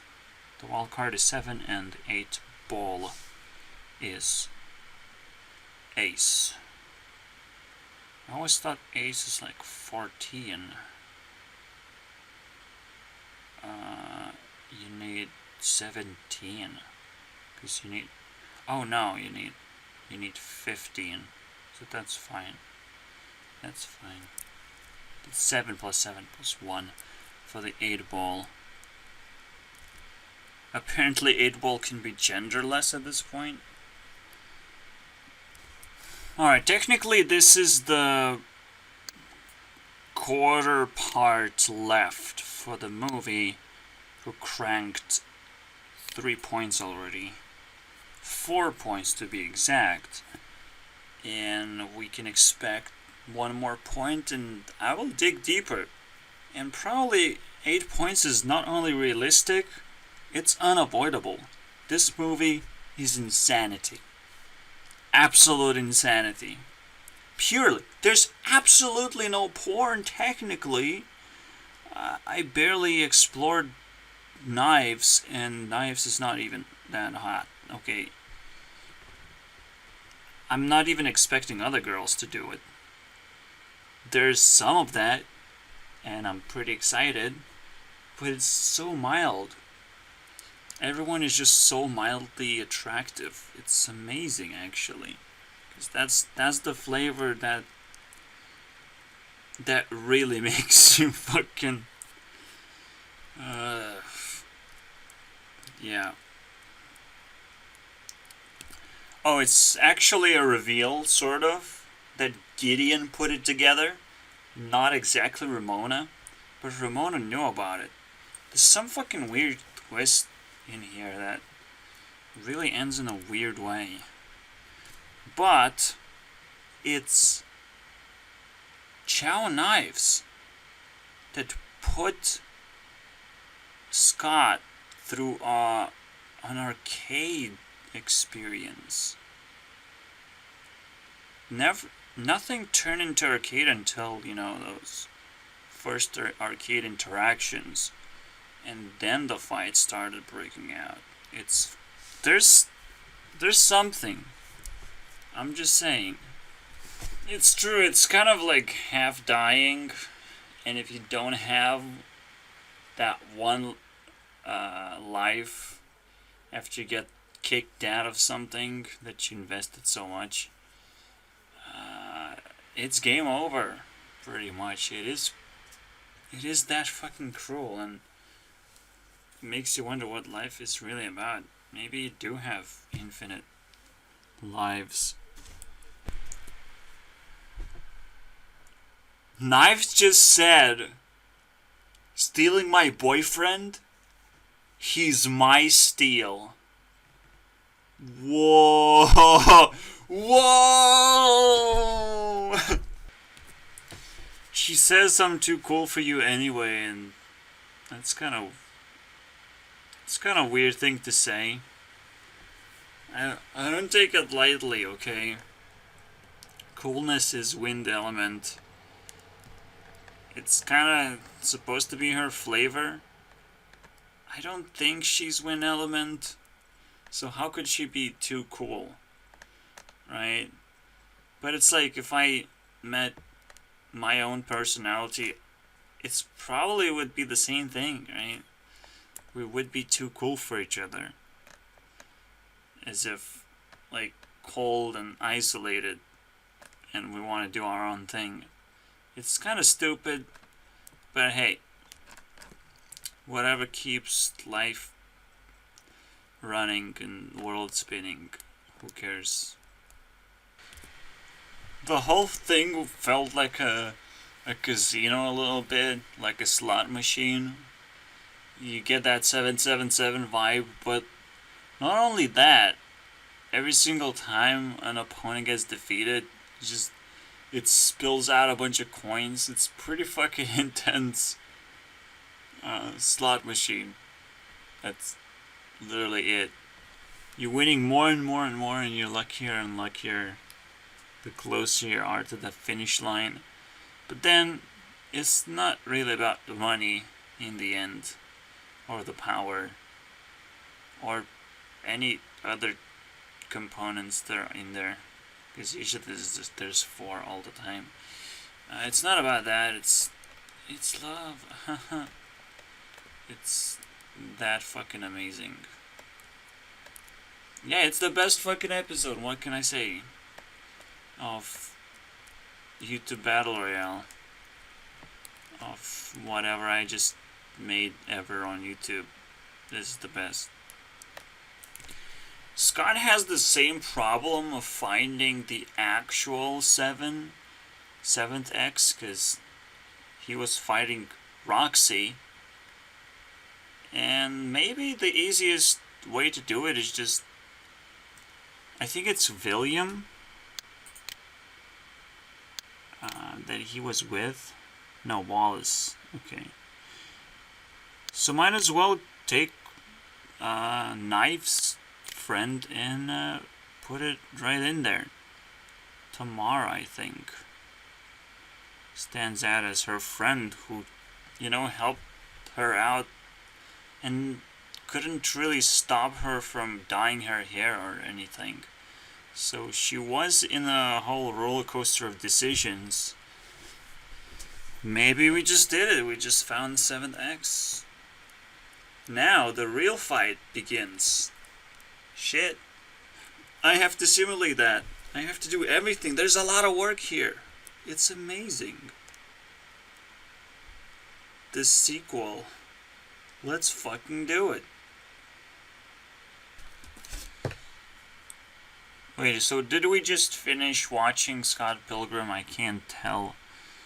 I will still have to do research and put everything together, because, like, you can almost create an entire event, as I've said, as like, that's the 7X for both of them. Wallace, Jesus. Right in front of your nose sometimes. But anyways, there's one more idea that comes out of this Antwinum layer, and is that in both situations I wasn't really having fun, or I was happy. It's kind of fucking stupid that for some reason I would miss something like that to come back to. But it almost reminds me that that's in the entirety of dating. That's what dating is about. It's like, you're not actually gonna be happy. You're probably not gonna know what to do most of the time. That's kind of how it feels like. And people who are oppressing everyone with the rules right now, like socialism again, suffers from government, it's ridiculous. Because rules always win, because they're so fucking stupid. Simply because people don't know what to do, they're just gonna fucking take it. Whatever is on the table, right? And whoever is fucking first, basically. First to establish anything, they gonna control that fucking place. It's technically unfair, but it's now the life that we have to live through, and it seems all nice and awesome, right? It seems so advanced, but we are using a precious resource of literally having fun, literally feeling good in the world right now. We're using that resource, and it actually makes our lives way more terrible than ever before. Wait, I finally realized the real genius is Edgar Wright himself. Obviously. That's almost like a cop-out version of like, what the fuck should I do? Who the fuck deserves all the credit? But his movies are just good enough to watch, all of them, I think. So, why not? This will literally give me an excuse to watch every film that he has produced and get even more points. A lot more points. And it's better variety, and I actually avoid porn, so it is a lot of points for that. Yeah, I feel it's true. Round 5 needs a fucking bonus.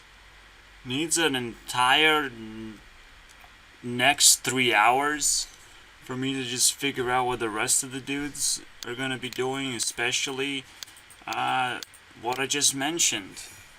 Edgar Wright. I have to watch all of his movies. All the good ones, right? If there are bad ones that I shouldn't watch, like, it's crazy. There's so much to do. Rumi Goomba has a lot of fucking content. Onision just dumped a package of content. Hopefully it's good. Hopefully it's not 100% troll.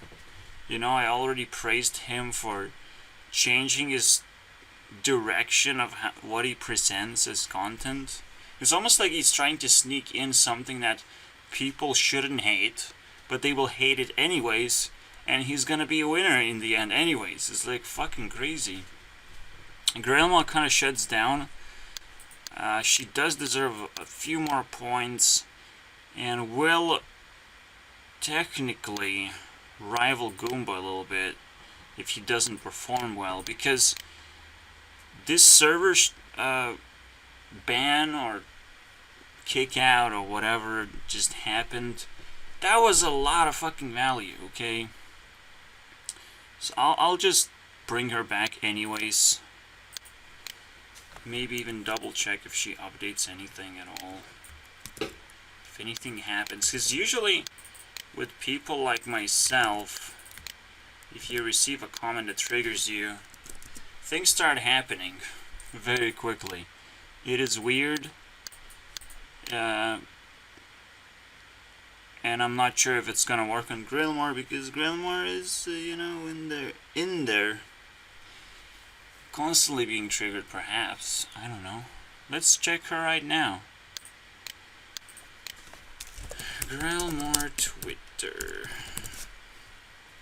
Because I said I wouldn't do it, but I did it. I added her in the list and gave her 3 more points for giving all this stuff. And she's not active. So you have to wait for an explosion at this point.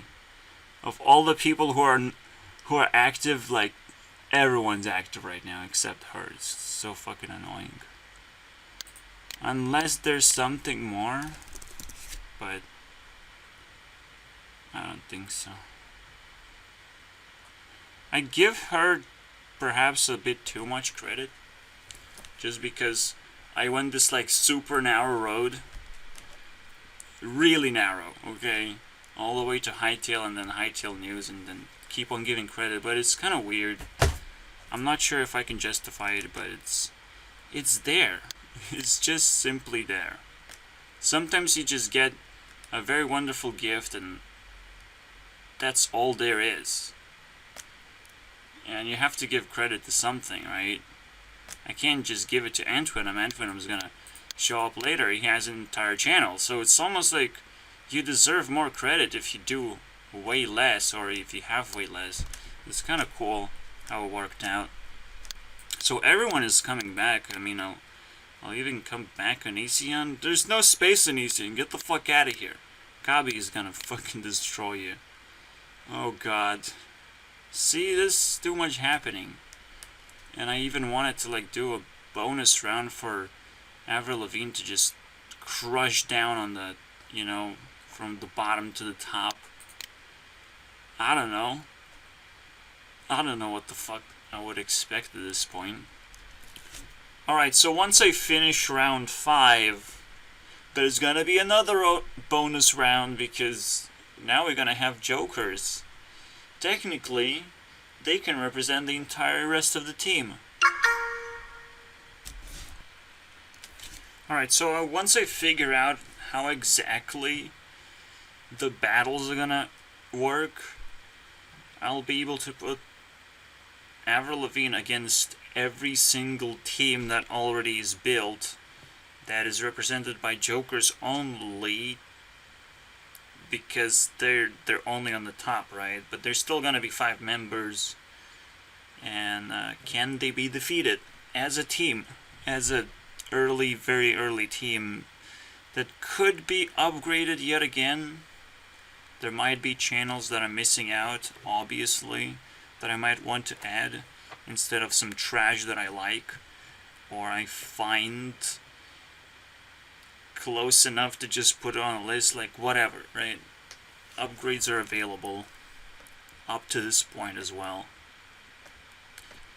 If one team is defeated, any one team is defeated completely, they're probably gonna be knocked out of the game and something bad will gonna happen, right? Like, they have the people who are left, they have to establish a new team basically and find those 5 new people and then be again challenged by lava, and if they fail, they're gonna keep on doing that. And not sure how many times I will allow that. But it's not easy to just burn 5 people. I'm sure that's never gonna happen, but it's gonna fun to try. And well, it's actually gonna give points to the team who loses the least members, right? Up to 5 points. Or rather 4, because you can only lose 4 members. If you don't lose any, you get 4. If you lose 1, you get 1 point less.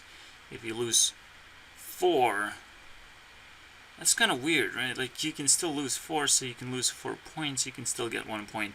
I guess it is 5. 5 to 1. It's almost better just to not give points and just move on, because if the team reassembles and upgrades, I'll just reset the event, but there's no way to do that either. They have to do it very quickly and to grab those points if they can. If they can't, well, they're not gonna win, and winning is what actually matters right now. So I'll do it that way instead. It's a lot simpler. It's another round for points, same amount of points, but you gotta survive now. There's a good theory of what happened in the Discord that kicked me out. It's kind of like the opposite of Antwinum's, because Antwinum probably picked up his own staff, pretty much managed it, and it was very small, so bumping into it wasn't very likely to happen, and it wasn't very easy to actually get myself kicked out. It was way longer, and it was way more fun actually. It was probably better system, but this one tries to do more effort, right? It tries to promote people, and it doesn't really work, because essentially bad people get promoted. It's kind of weird, but there is no good system of promotion without like challenging existing members and understanding that existing members are actually more valid just because they're older to the channel. That's probably the biggest problem, is just respect of age. It's literally what we're living right now in. It was a cringe moment when some people... I was once in a classroom, let's say. It wasn't my school, it was after school. And a bunch of girls just say, well, we respect by age and by status, right? And that's kind of a really cop-out way to do things, because you respect power, and if that's all you do, it is a self-defense way of doing it, because you're doing the obvious, right? In order to, if you want to do the obvious, that means you want to defend yourself for some reason. So you respect the people who have power simply because, well, you have to do that so they don't attack you and crush you with that power. That's literally it. But if you actually want to respect something, you have to respect the effort, right? What is the power being used for? What kind of effort it requires to maintain it, and what does it provide, right? That's it. There is a deeper thing if you really want to be honest about your respect. If you don't want to be honest, that means you're just trying to avoid something for some reason. It cannot be really good reason, right? You probably just want to avoid it and go away because you're in a wrong fucking position if you just respect by age and by position. Or the power level, let's put it that way. If you truly respect someone, let's say you respect your teacher, you should be able to come up one day and talk to that person as equal, right? They achieved something in a certain direction, but they might want to come back and, feel a normal life, and you are going in like this new direction, and you're way more closer to the pivot point of what life is about, especially if you're just coming out and realizing that most of your life has been just introduction, right? You have been acquiring who you are because your parents have helped you, you had friends or something, you had enough resources to develop yourself without actually questioning the level of gratitude you have to have towards that. Yeah, I realized that I added too much weirdness on this breakup with your girlfriend thing. She's just copying. She's just a copycat. She's the one who... I thought she was copied. I thought it was the other way around. It was super cryptic, but no, it's literally so stupid. Ariana is just too predictable at this point. But I think I did found one interesting cryptic thing. It's like in Seven Rings. As popular as this song is, they literally screw up the first lyric. Are you kidding me? And Tiffany's? And? Are you sure about that? Yeah, that's where she stole the song, by the way. Oh my god. Kinda, I don't know. I couldn't care less. What the fuck? The coolest part would be if, like, oh shit, I created a team of demons right now, and I have to clean it up and fight them now. Whoops. I changed my mind. The problem with that is that, like, that is so far into the future, I will not be able to discover it right now, or be able to rinse my eyes and be like, yeah, now I see it. No, I'm giving up at this point to go the other way around. Usually, yeah, you make sure that every strategy works, and you can come back to do better strategies every time. But maybe sometimes it's good to be with demons who are actually praised by everyone. It's like, yeah, that's what you want, right? To be liked for once. That would be a nice trade. I don't care who you are. I just want good trades. Yes, please. This is weird. She said, my wrist. Stop. What? What? What? Why would she add stop watching? Like, how cryptic is that? What the fuck? Why should I stop watching? I mean, she's already kind of inappropriate here, so... rather be tied up with calls? I don't know, dude. Mostly I don't know why she's so old school. I don't understand that at all. I guess old school are the people who manage her. That's just how it works. Stop watching. That is a good advice. Yeah, I mean, I used to like bang PewDiePie because he's on top of YouTube, but now like splitting my attention to completely destroy. I mean, technically it is a huge split, and these aren't supposed to be demons, right? Like, fuck yeah, of course. Is that? But I have a team, right? I built it, not they built it. That's a huge difference, right? And separately, they might be fucking horse shit. But together, the way that I built it, it's supposed to work, and it's supposed to be a different kind of unit. So it's gonna be very interesting to check the energy level yet again and do it in a separate way. And I'm so fucking excited. Like, she is so powerful. Everyone else is so powerful. I don't put her on the top. However, I'm not sure, maybe I'll change my mind, but on the top goes the people who are not the team leaders, but who are best teammates, basically. So, I'm not exactly sure which one right now. I guess I have to decide now.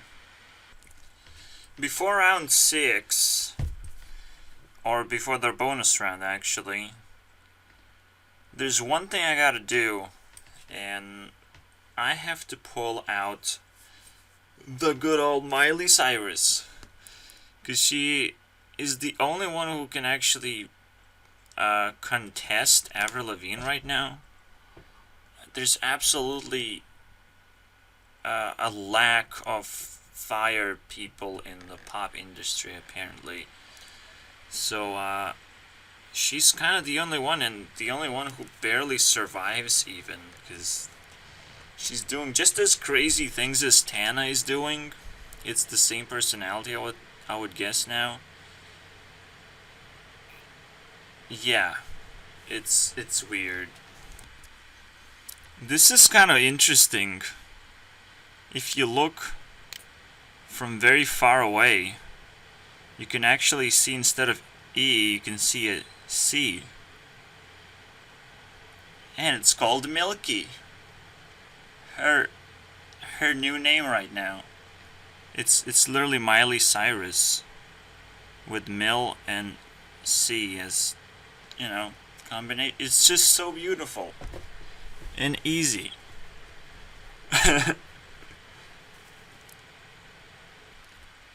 And perhaps all the bad things that she did, you can turn it around a little bit and turn it into quirks. It's weird, but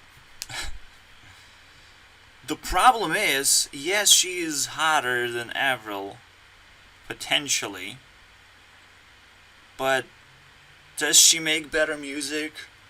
I really don't think so, and that's where this is such a weird battle, right? Because I want actually musicians more in my team. They're way more powerful, so it's gonna be a very easy test, right? I'm just gonna beat her up. Beat up the Miley Cyrus, or Milky. We're We're gonna be pumped up for the next fucking round at this point. When she gets beaten up, we'll see the true power of Avril Lavigne. But honestly, you never know when a remix just save an artist. So, but she still haven't done enough music. It's like, it's so fucking annoying. I will continue to have hope, because I always wanted to just get rid of Avril. To be honest, I just wanted to get rid of her. But if she constantly wins, there's no way to do it. There's no reason to do it, and there's no reason to not like her. God damn it, Miley's just so fucking weird. That's kind of what give her quirks. I'm not sure how long it's gonna last, because I really like the style of Avril a lot more. Just a lot more. Okay? So it's probably now just an endurance round at this point. Alright, so far Miley has been keeping up quite well. She actually has been able to recover from this like downfall down into 4. The goal is to reach 10 and then 100. The further you are away from your opponent in score, the more points you get. So eventually 100 is just as easy to reach as 10. But yeah, 10 would be like a loss, and she was able to recover. And she was able to take the lead a little bit, slightly. Let's see. I'm watching the React series right now. Just the video before I actually watch the main stuff. Because yeah, Hello Kitty is the main stuff, technically. And then Miley Cyrus has We Can't Stop, and the Wrecking Ball as the main stuff. I love the comment saying this is definitely rap. Holy shit. Are you kidding me? I find it a fun fact that I would actually buy Onision's access to Onision's Discord and Rebecca Black's Discord, but I wouldn't buy games anymore. I'm not exactly a gamer. Even though I like Crossout, I wouldn't actually buy content for it, because I like playing free-to-play games when I have to grind the shit out of them. It's like, wow, you have increased difficulty. That's what I like. You did not force me to buy the game. And that's a lot better, I would say. It's the same with Hearthstone. They didn't force me to do anything. In fact, I earned money playing Hearthstone. There's one thing that just came to my mind, and it fit the narrative of everything I know. And it's really sad one, okay? It felt like women are incredibly pathetic. Just total trash. Every single time I talk to a guy, it's like, it's fine. It's fine talking to a guy. It's not that bad. You can't really dig too deep. They have similar problems, technically. But you can talk to a guy. Can you talk to a girl? No. That is not possible. You might, at first you can pretend that you're talking to a girl, but it's not possible, okay? The moment you start digging, they start flipping tables, flipping the entire internet to just block you out. It doesn't fucking matter. It's almost impossible. It can only be done in real life, obviously, and also to a certain degree. Then they want to flip reality against you just so you don't dig deeper. It's just so stupid. Yeah. So literally, you look at people and you look at their best quality, and that's all they are. It's just that. One single quality they have. There's nothing else. Um, that's why I started weeding out people and being like, okay, there must be creators, right, out there. They must be a little bit better than the regular people. And that kind of still seems true because, I'm excited about creators. I'm not excited about these fucking idiots who I can't, interact with, obviously. So that's a little bit higher level. And obviously a lot higher level would be someone that I am interacting with, someone who is semi-creative and wants to do big things. Collaborating with them would be amazing. Creators don't necessarily have to collaborate, they have to provide their work, right? It's not exactly collaboration. If PewDiePie releases a music video that someone else made, he just trapped to it. It doesn't change anything. It's not actually a collaboration. It's him buying a song. That's it. So literally, some idiots thought women are pretty, so they just sell a bunch of songs to them. I actually don't understand. If I don't like women, and I just like their looks, and I have the same problem. I'm addicted to women's looks. I have to go to an addiction circle at this point. It's fucking crazy. So, because that would explain everything. It's like women suck. It's just, they're trash. They're more trash than men because they look good, right? So as I said, if there's a good quality, the rest is like more garbage. It's so insane. My mom is trash. Now I'm scared to talk to women, obviously, but like, I kind of have to. But the moment I know what's gonna happen, it's like, you start digging, and now they're trash. Now you just gotta back off. But there's probably a reason to talk to, like, older women, I hope. So yeah, I'm probably just waiting. Women have to realize they're trash. At some point, right?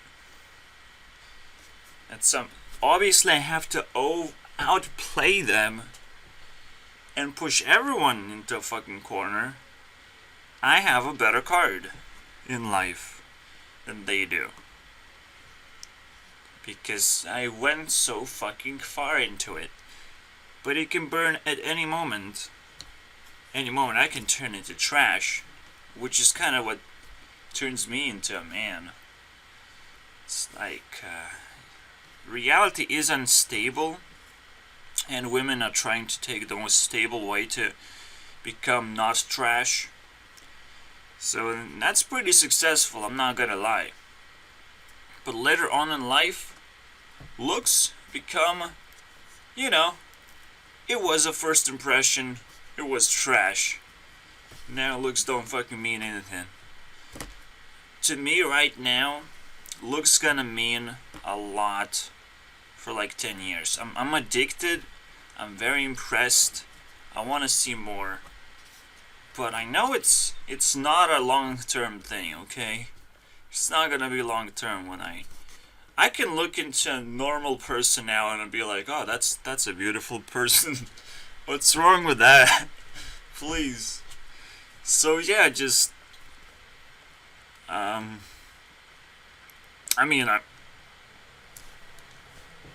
that's why I like celebrities. They don't have to actually take care of their looks too much. They just have other people do it for them.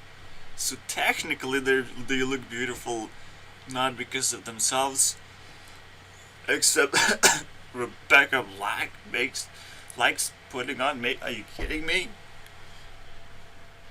Do you want me to put a bucket on your head? Because that's what I like to do. You know, it makes me confident. Yeah, I think that's true. Unless you become a creator, your value as a human being is trash. Because you never really tap into the value that you have as a gender and personality mix, right? Because once you tap into that fucking value, you're the best human being. It's amazing what you can do. But until that happens, you're doing nothing. You're not interesting. You're not cool. You're not attractive, okay? You're attractive to that one person because you're hunting them down, but you're not attractive to everyone else. Because what the fuck am I supposed to do with you if you're not doing anything, if you're not doing social work? You have to do social work. And social work obviously requires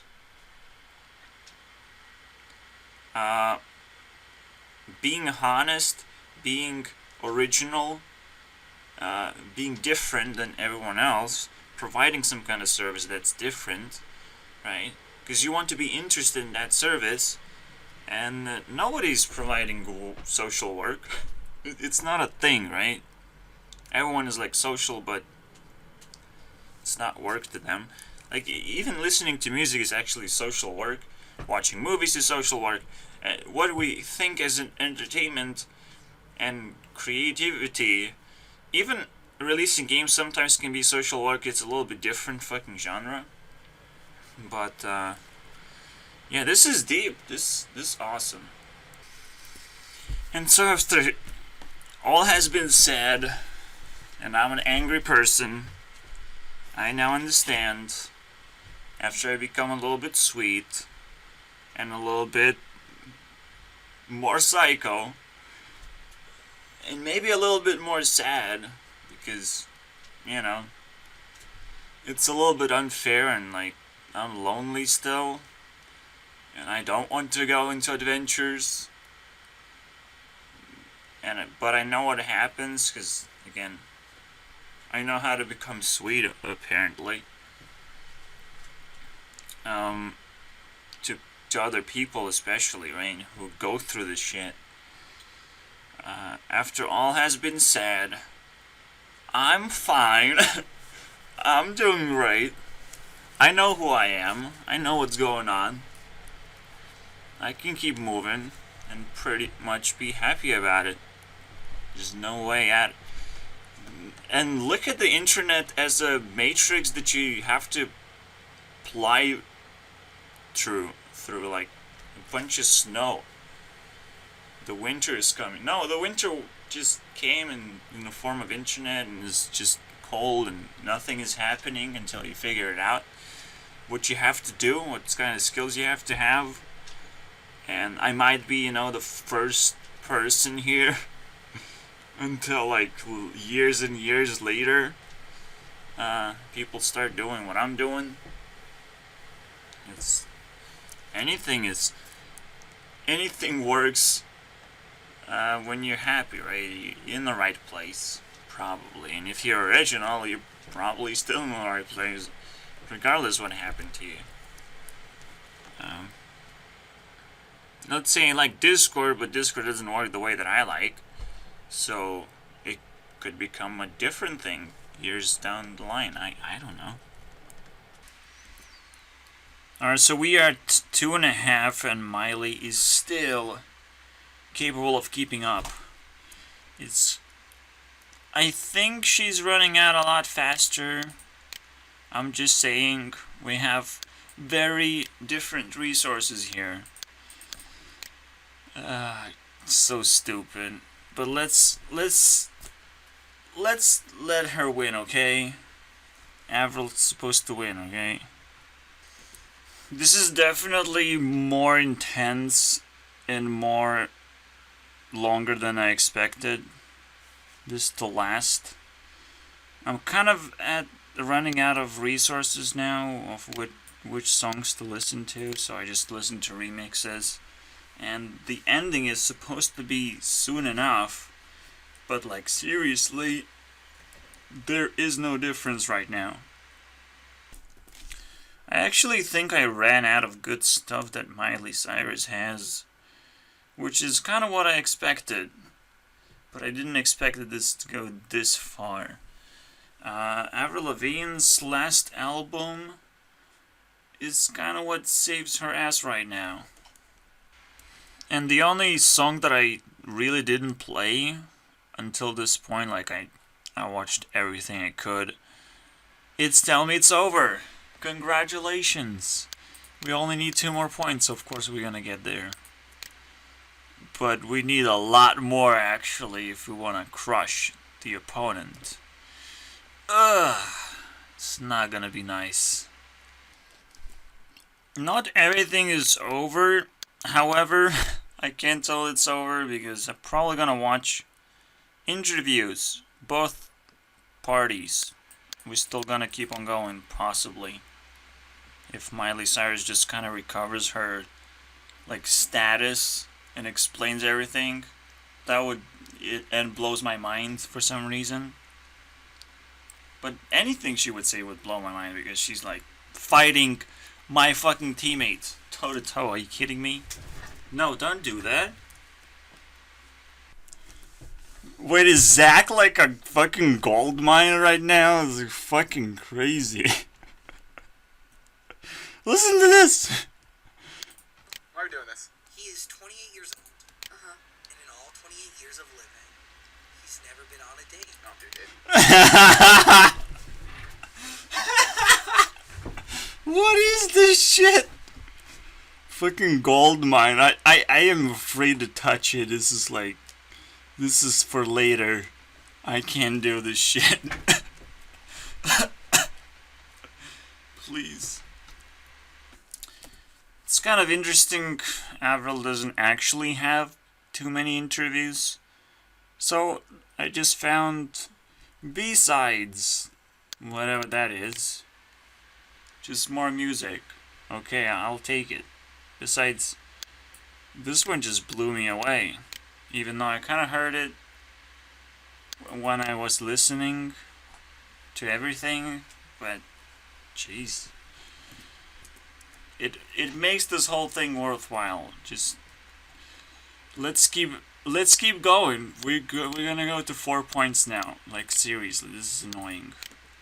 Although Miley is supposed to lose at some point, right? Yeah, I'm not gonna lie. Miley's intros are crazy and fun and funny. It's just weird mix of fucking candy. I don't want to eat it. But now I have to. And she's still hanging on. Okay. There is age difference of 7 years between these two, I believe. But it doesn't matter because Avril just disappeared for 6 years, so it's like, oh, that's kind of equality now. Sure. Miley Cyrus also disappeared for a little while. They do that. Everyone disappears. It's so stupid. But let's just say they're kind of qualified to fight each other. Besides the age difference, I'm just saying. I'm just kind of disappointed in the interviews, but like it's fine. But that's not to say that her interviews suck. They're actually pretty good. There's just not many of them. And now what pisses me off. It's funny how she talks about disease and then she gets Lyme disease. It's so fucking annoying. I mean, she's trying to be vegetarian and trying to avoid this shit. Like, it's so stupid to me, honestly. Just do whatever the fuck you like. As long as it doesn't feel like shit, you know? I like eating shit, you know? That's where you draw a line. At that point, it's like, something wrong with you if you eat shit. If you like drink Coca-Cola all the time, because that's fucking acidic shit, and you should feel the shit that you drink. You should feel that, but if you don't feel that, there's something wrong with you. There's certain junk foods, they're actual junk foods, that you can feel the acidity, you can feel how fucking shitty it is, and if you still fucking eat it just because it branded itself into you, it's like tattooed into you, and you have to fucking eat it every day. That's the fucking stuff that I hate. Those are the real fucking goblins that have to be killed. But everything else seems just fine. The more you worry about it, the more time you spend, basically. So it's like, you want to live longer? Well, spend more fucking time. You know, that's just that easy. Just value time. You want to live No. There's no such thing as living longer and avoiding disease. So might as well fucking spend time properly. For fuck's sake. Assholes. You think age matters? You know, you gotta fucking grow up. Faster. Faster, boys. Because I'm such a fucking douchebag. I know I checked Lyme disease before. I was just gonna do it again. Cured for everyone. Just real quickly. Do a very good service that everyone will cringe, but it's probably gonna work. I mean, I'm not a fucking asshole. I'm trying to do some honest opinion. I know what cancer is. I know what everything else is. Like, you have to be able to know the most basic things about diseases, and not just how they look like, because that's just going to confuse the shit out of you. You just gotta know what happens and how to avoid that. It's terribly simple, and definitely personalities play into that, you know? What did you play into? What kind of disease did you play into? Earth personalities don't necessarily play into diseases, so you can trust me. It's easy. But we only don't play into diseases because we don't fucking do anything risky at all, like, ever. So anytime any risk is introduced, I will be sick. I will be fucking sick. I'll go outside, I'll be sick. If a lot of people care about me or or hate me, you know, it's like, whatever happens, if all of a sudden I get attention, probably gonna get sick. I don't know.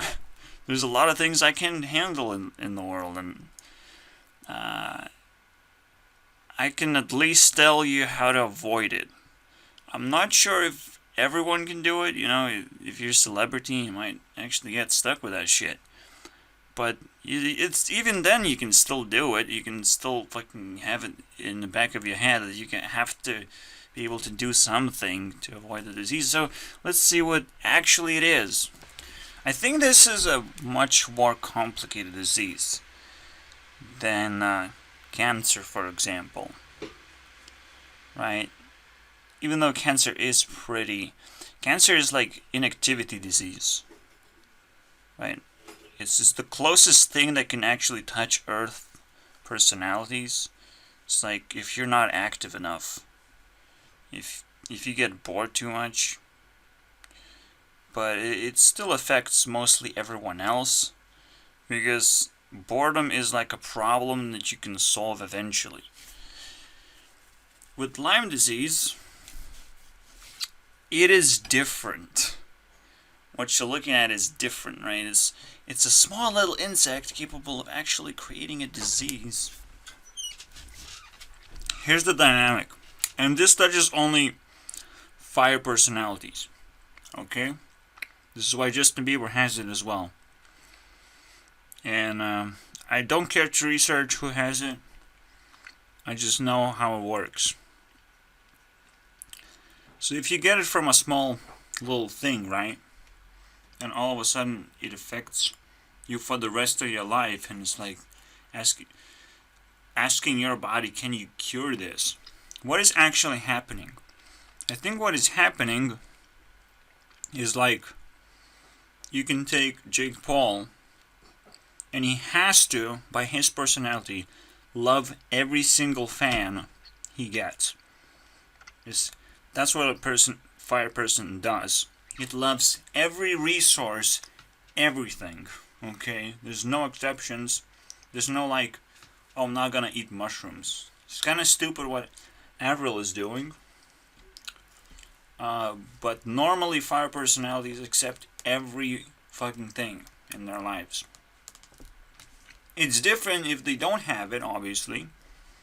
But it's totally fine. They can become, pop stars quite easily because they can actually accept it. But most importantly, they accept all the love that they get and they actually want it. And it doesn't matter where it comes from. That's where the problem comes in when some love comes in and spreads a disease, and now you have to figure out how to get rid of that disease. Avril wasn't just dealing with Lyme disease, she was dealing with the devil, in quotes. Like, that's some crazy shit that you have to go through. Or a crazy ass mistake, or a crazy ass just out of here, out of the edge, and she has to come back somehow, and maybe she did it. If she can compete against, I would say trash. I say Miley Cyrus is trash, but a trash that really bites in the fucking ass right now. Is they're still kind of toe to toe, but this just kind of closes the book, I think, almost.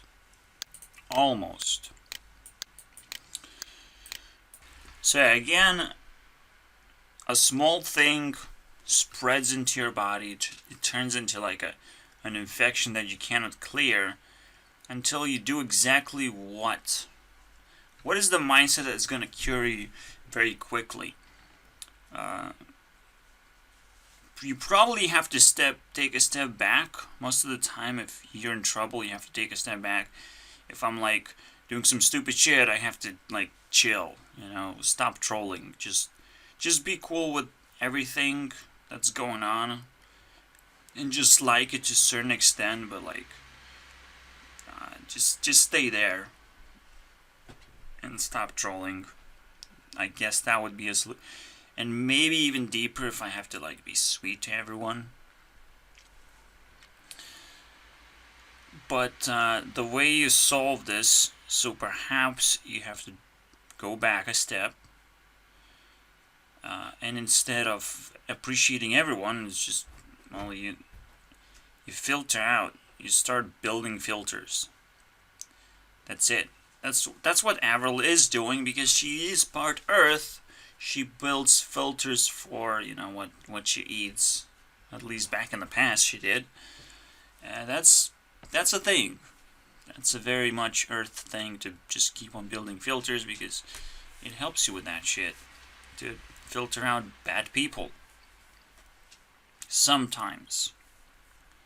There's always exceptions, but this is one of those things that would immediately help, I would say. Here's one thing I can guarantee 100%. There is a need for social work and not any other type of work. We have no idea, but first we have to fix money. Until we fix money and we help people just for basic social fucking needs, we don't need to help with any diseases at all. We just need to help everyone, so the information starts spreading about just how to avoid things and how to become a better person. That's it. Whenever you focus on something, you're just dumping money into a fucking furnace. Because you have edged out. You have contracted fucking illness. You have created a demon that you want to defeat. But that demon is like behind the wall of like, yeah, throw shit at me. Try and fucking defeat me. You shouldn't care. You should just be happy that you're fucking alive. Right? Is the whole fucking point. But if you put it together, first of all, you want to ignore that. And you want to appreciate everyone else. And it's like, yeah, if you edged out, all you have to do is just stop people from doing what you did. to get this far, right? But first you have to even acknowledge that this was a fucking travel into nowhere. Like, there's so many things you have to do, and it's all social work, right? It's realizing what has happened in your life. It's a social work. I did it. I did it to myself. Nobody appreciates it. I cannot get out there into the world and be like doing social work, which is like the most valuable thing ever right now, because it's so fucking rare as well. It just kills me inside. That is the real disease that I have. It's called the silence card. The card of ultimate silence. I have no attack damage. I'm just totally fucking silenced.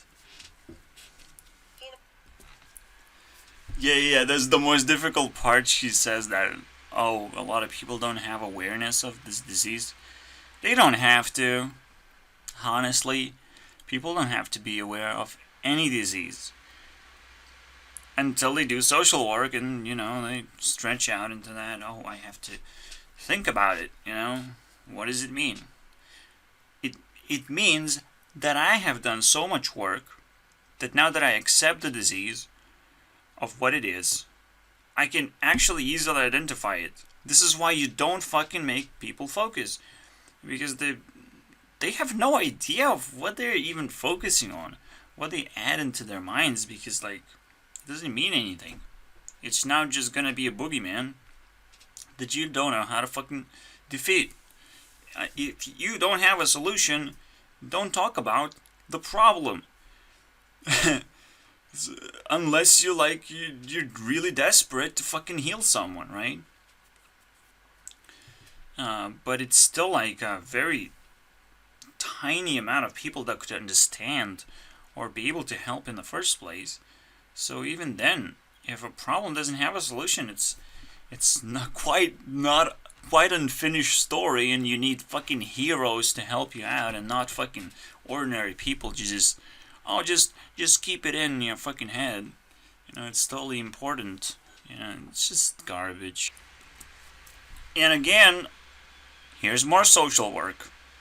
If you want to become famous, you have to know who you are and to do your thing, be yourself. Haha. It's so funny, and it's totally fucking true. I'm famous to myself. You know why I'm not famous, though? Because I'm not a fucking woman, I don't look good, and I don't live in US. There's so many fucking criteria that you have to meet. It's impossible. At the same time, there's so much noise. There's no fucking way I'm gonna get any fame. Anything that I deserve, right? It's noise. Meaning, everybody cheats. Well, how the fuck are you gonna play fair in a game of cheats? You have to invent your own fucking game now. That's the only solution I have for myself. Obviously, as I expand my personality, I'll find cheats that are fair. Clearly, right? Everyone's using it. I have to use it for a certain period.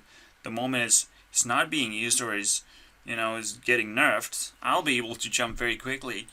It's still the same fucking game of cards, man. Is you have to fucking figure out how the dynamics work. And you have to play now every fucking game now. Everything has value. Oh yeah,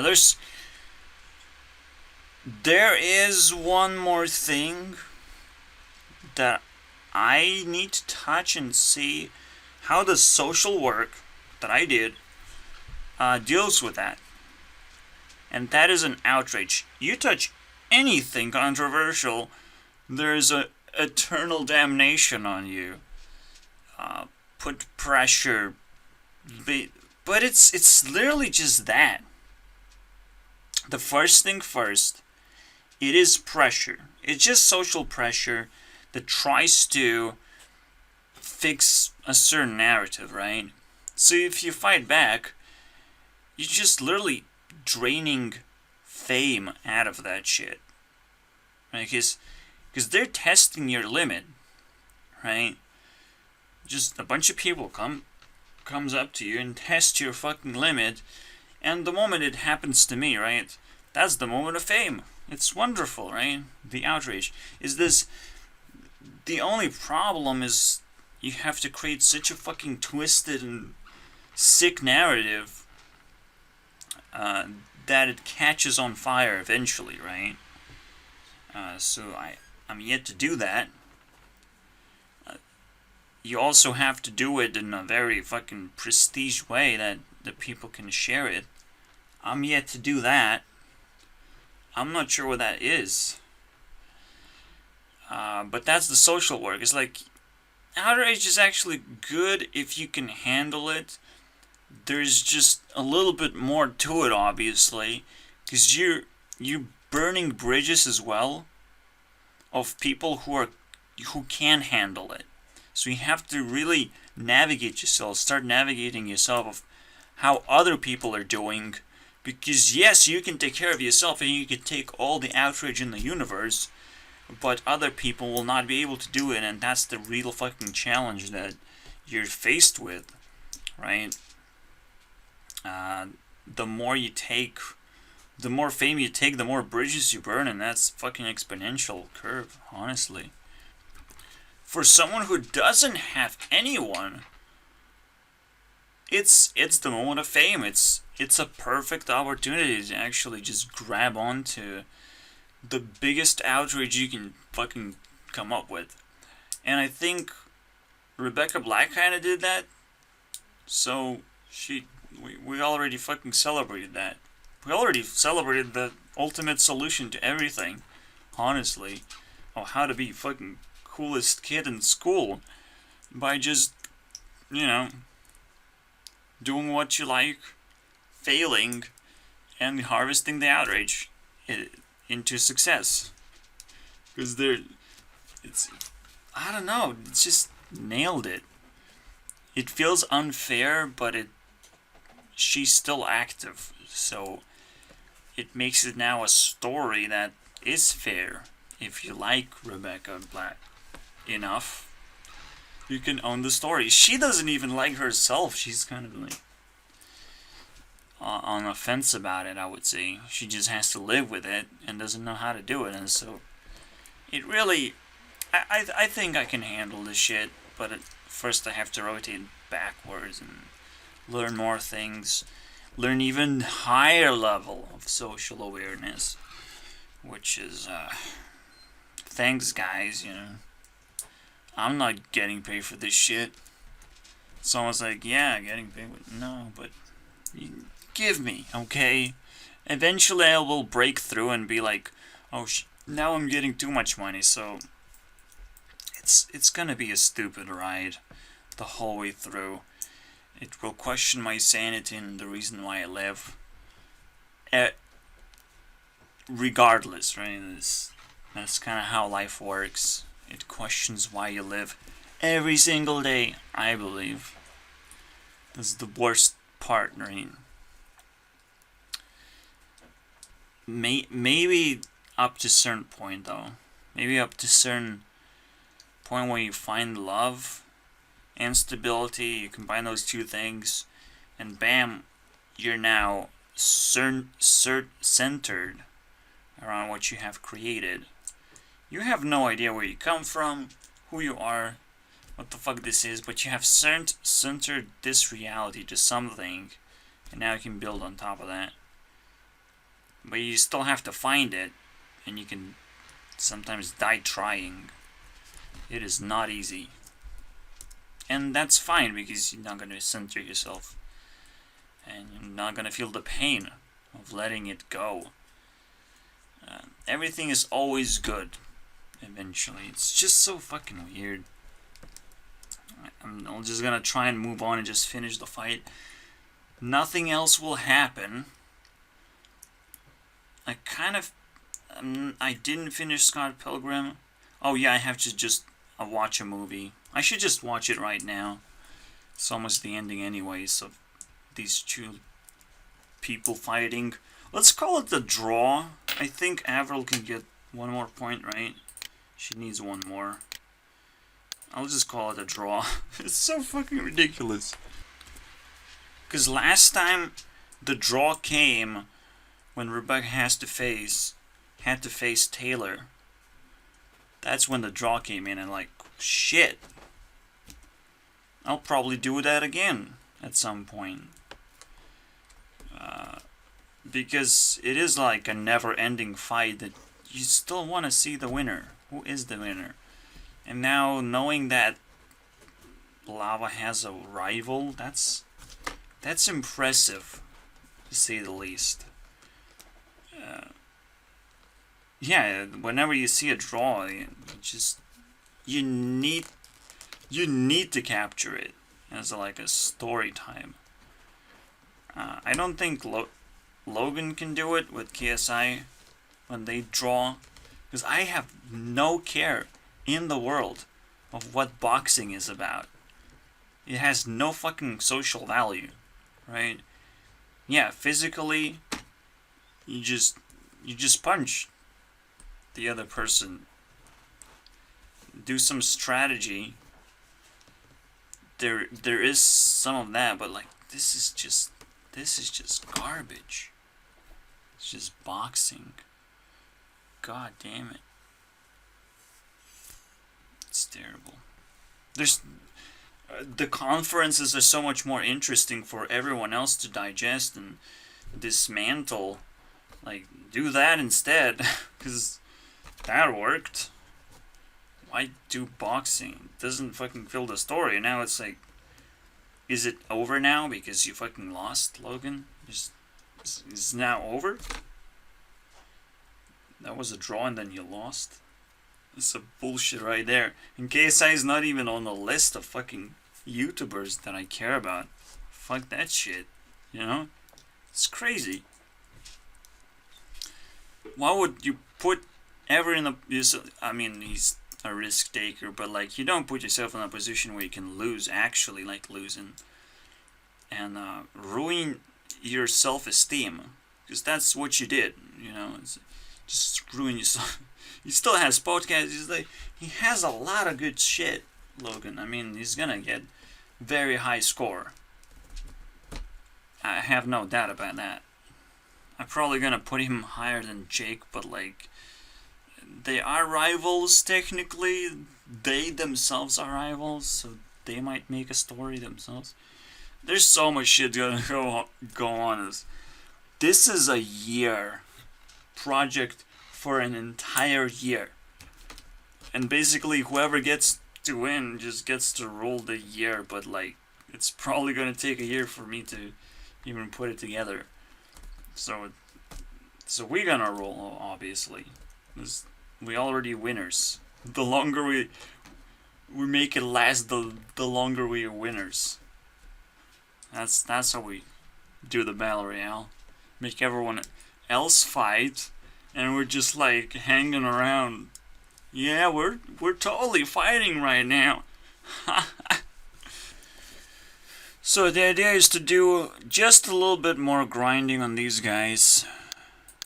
So watch Baby Driver. Watch over these guys. Goomba as well. See if I can boost any of these. And it's game on to round 6.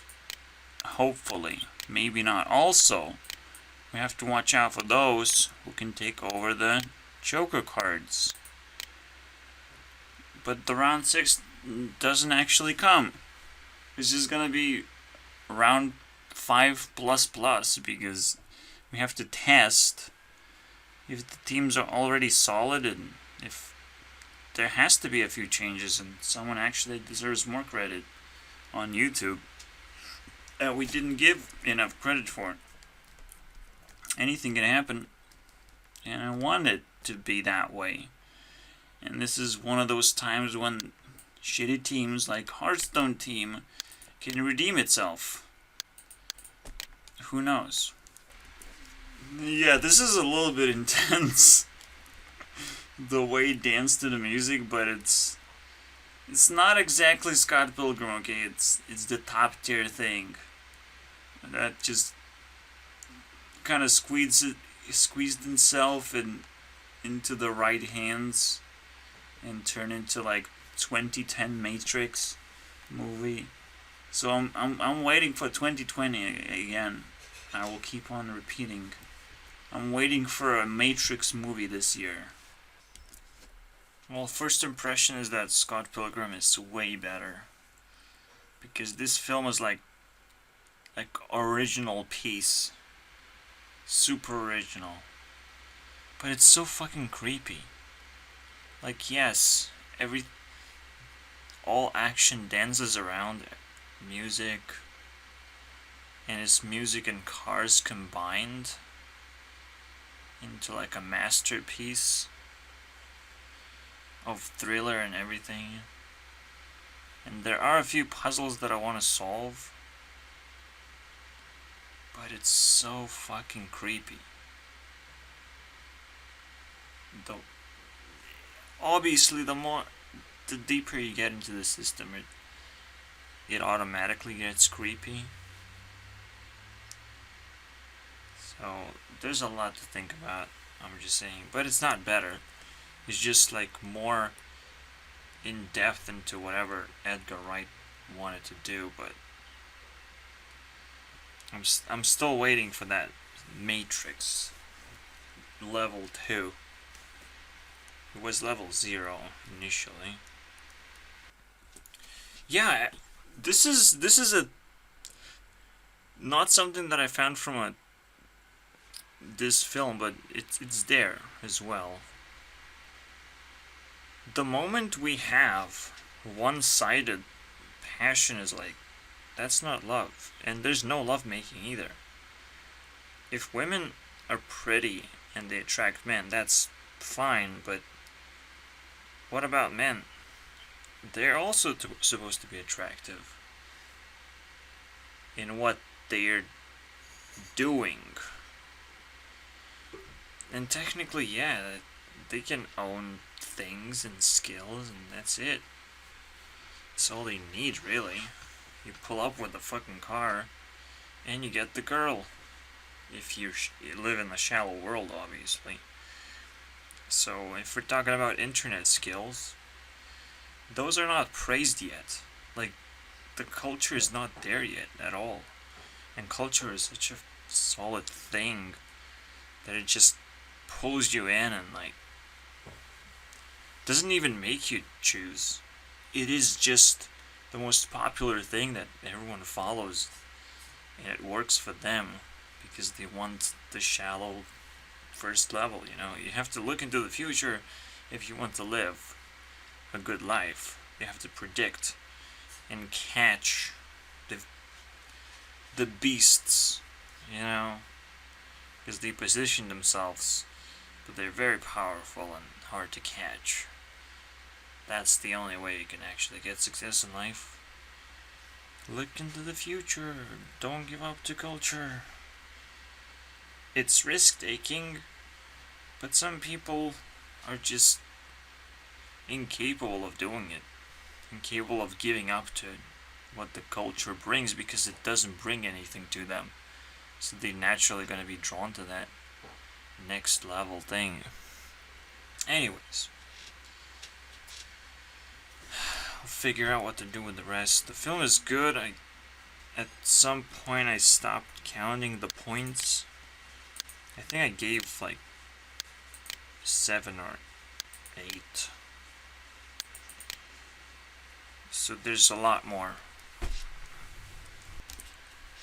I'm not gonna lie, Lindsay's pretty insane.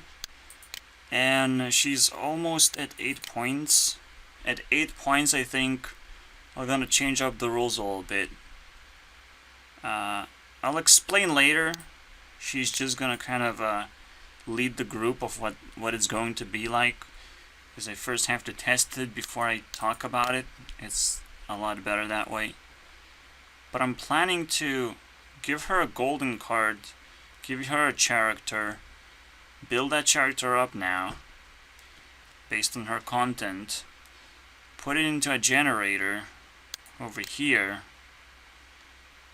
I'm not sure what it does. I just try to collect tokens, which is really fun, but I'm not exactly sure what I'm doing with it. I just know that I can actually power the generator by whatever character I can come up with using this stuff, the point system. It's not useless. It does tell a story that you can put together into something that generates power, potentially. It's weird, but I will be able to explain it better when it actually happens. Yeah, it does make me question of like, oh wow guys, you have solar power generators, you have wind power generators. Haven't we tried like pure human power generators? Can we try those? Because we absorb sunlight, we absorb wind power too, honestly, because we want to be chill. You know, we don't want to go out running when it's very hot outside. In fact, Lindsay representing the blood moon, it's almost exactly what power generation is. You come up at nighttime when it's cold, you go into a specific fucking place and you generate power. Easy, right? It's weird, but why the fuck we haven't tried that? What is it? It's just a fucking gym, you know, where you get paid for just moving. That's it, right? You're generating electricity just by moving. Crazy, right? Maybe there's even more potential from that. Maybe it's not just gonna be just moving things, right? Maybe you can do even more. But that's the most basic thing that you can do, is just generate electricity. And it probably might be profitable. Might be. Or might just pay for itself, you know, just pays for food or something. Like, that would be amazing. It gathers the society together. You do something and you get something in return. It's amazing. Nobody gonna be home. It's like, what? The future is right here. Just make people move rocks. That's for electricity. Yay, everyone needs electricity, right? What if people come up with like heat generators that it don't generate electricity, because storing electricity might actually require electricity. Who fucking knows, right? So you might generate some other means of power as an upgrade. It's just so many fucking opportunities, but it sounds stupid because it's like manpower. What the fuck, right? It's like, oh, you see that hamster wheel? That's stupid. That is fucking old school. That's like carrying someone from one place to the other and being a horse for them. That's fucking dumb, right? Well, it was done. Someone was stupid enough to do it back then. And we still have rocks, so we still live in a stone age, technically. Do we use those rocks? Yeah. We make roads out of rocks. And we're probably never gonna fucking change that. There's some crazy shit. I'm just saying. I mean, if you really think about it, the technology is just about right for that thing, because you still have to calculate every single person individually, right? For what they generate, if they want to be calculated in the first place, and that's what's gonna motivate people to begin with, right? So the technology is just almost there to do something very primitive, but holy shit, this is blowing my mind. Yeah, that's how the work works. You sleep under the sun and enjoy all the sunlight. You don't have to move around to get sunlight. And then at night you just wake up and you create your own fucking sun, right? And it's like, it's your time to shine, the world says, and you do it. You fucking shine. The Shining, second part. Jesus. I mean, I used to work for a cat food factory, and it was pretty difficult. I would just love to be, my rent pays off, my food pays off, that's it, I just get to fucking live without worries. It's wonderful news. And an energy fucking generator factory. We don't fucking concern about no cats. Jesus Christ, we need fucking people. We need actual jobs and not jobs to destroy self-destruction, right? Like feeding cats. Like, this fucking stupidity, man. Just UK drove me fucking insane of how stupid everything is. Even though it's there and it works, but the things that work become Stone Age relics when you double check or what the fuck is actually going on. When you do, again, social work. Haha, employ yourself today. This is what you get when you say self-powered exercise bike to the Google. You get 2019. So yeah. It's coming, okay? I'm just saying. Self-powered? How about let's power everything, okay? Fuck this shit. I just had a very simple question of like, what is a triangled number? Because you have squared number, but what is triangled number? We already have a formula for that, but we don't have a power for that, which is kind of weird. I just opened up one of the old Firebats videos, and he's just off in another fucking dimension. How much better he is when he was just streaming and highlighting his videos, I don't know. But it's the oldest video I can find that I would click immediately, and it's so fucking good because he explains everything. So something interesting happened. Firebat has kind of said that Runeterra is good.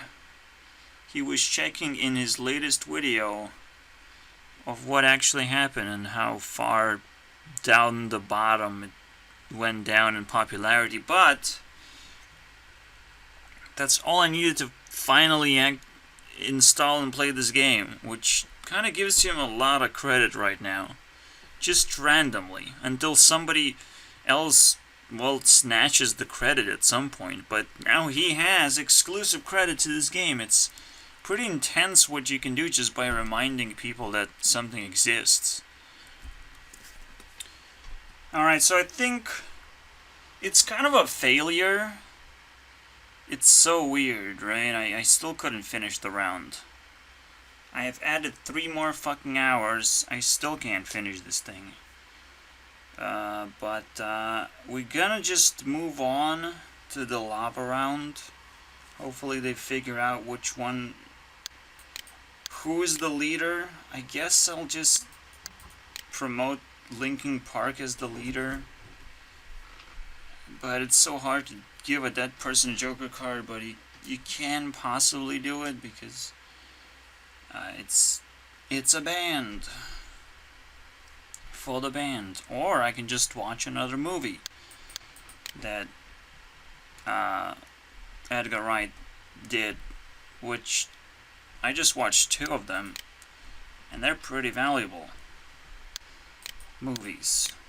But you still have to motivate me to watch one in the first place. It is tough. This is a tough situation right now because the time extends so much. There's so much more to talk about.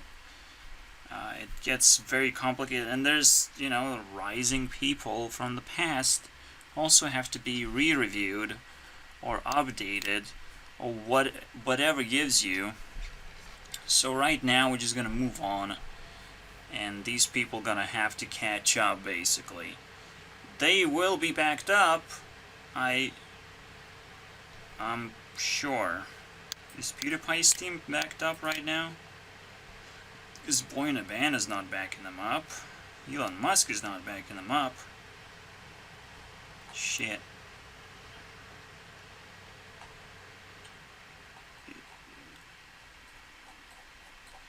Nothing backing up PewDiePie's theme. That's kind of weird. I'll just assume PewDiePie just doesn't have good friends at this point. It's so difficult. Let's just move on to the round 5++. Lava round. Finish this off. Oh boy. It takes way too long. It's so crazy.